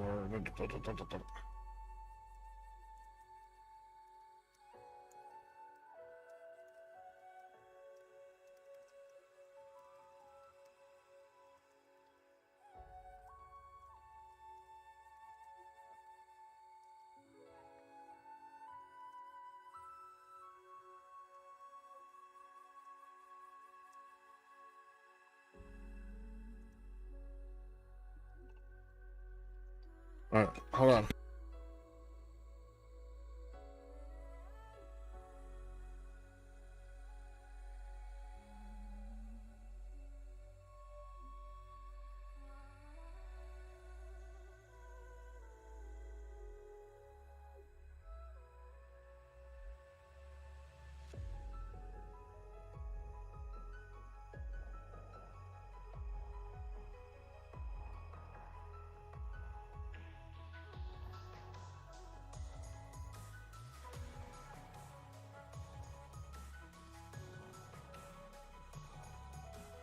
My mute on. I was saying it just seems like this was so perfect. It seems like it was a no-brainer. But this just seems how these standard bodies do, is at the last minute, they just throw the wrench in it. I don't get it. How could you be, I don't know. Like, the things that we've wanted as web developers for years, the things that, this just seems like, what do you call it, a false flag? It's like, throw us a bone, but one we can't actually use. Tell us we're going to get these great security primitives, but then don't, like, oh, actually, it's enterprise only. You know, actually, it's going to work for Microsoft to be able to manage your keys, and Apple and Google, but it's not really going to work for you to manage your keys. You know, that just feels a little bit like they stuck it to me. You know what I'm saying? But, okay, here's another idea, is that you register more than one identity, and the identities have different purposes. And it seems like you can choose an identity. So we could say, okay, you need to authorize this coolage86-main. That's going to be my login. Now you can authorize this coolage86- whatever, or change the name of the application. I'm not sure what all is provided in here, but, you know, say you change the name of the application. Well, I'm guessing on, you know, because this device is, it's not, you know, it's not running a microcontroller. That whatever it does, it can do over NFC. So with that said, and I don't know exactly how that works, because it seems like it need more power just to be able to do the ECDSA stuff. But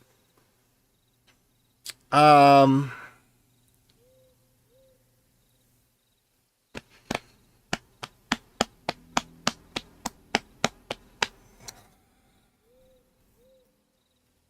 see.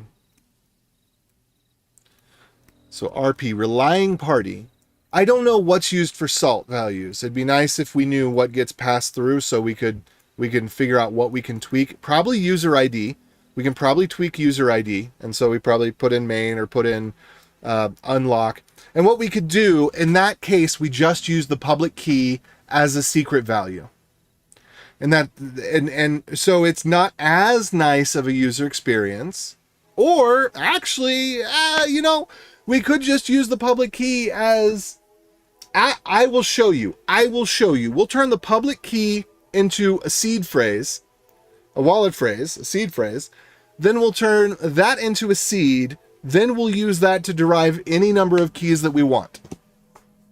So we will use the public key as a private value. The question is there any way for other applications to get the public key? Because the public key is intended to be public, but we can wrap it in a way that the documentation is clear that we're just trying to get consistent entropy, and the public key is always going to be the same.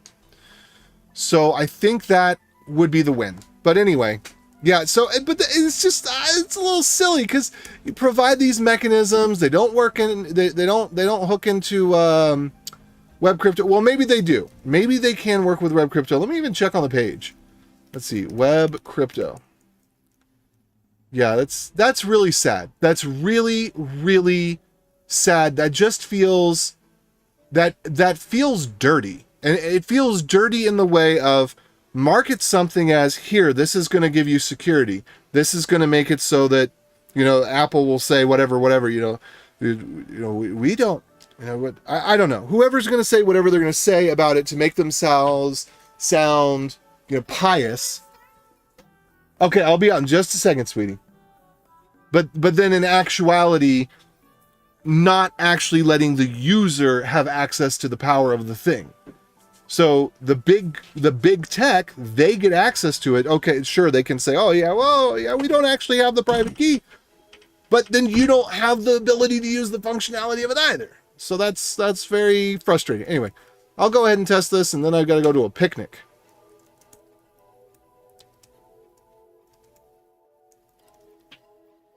I get to go to a picnic. All right, let's.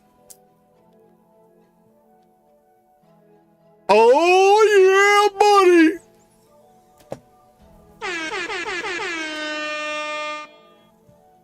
That's an excellent note to end on.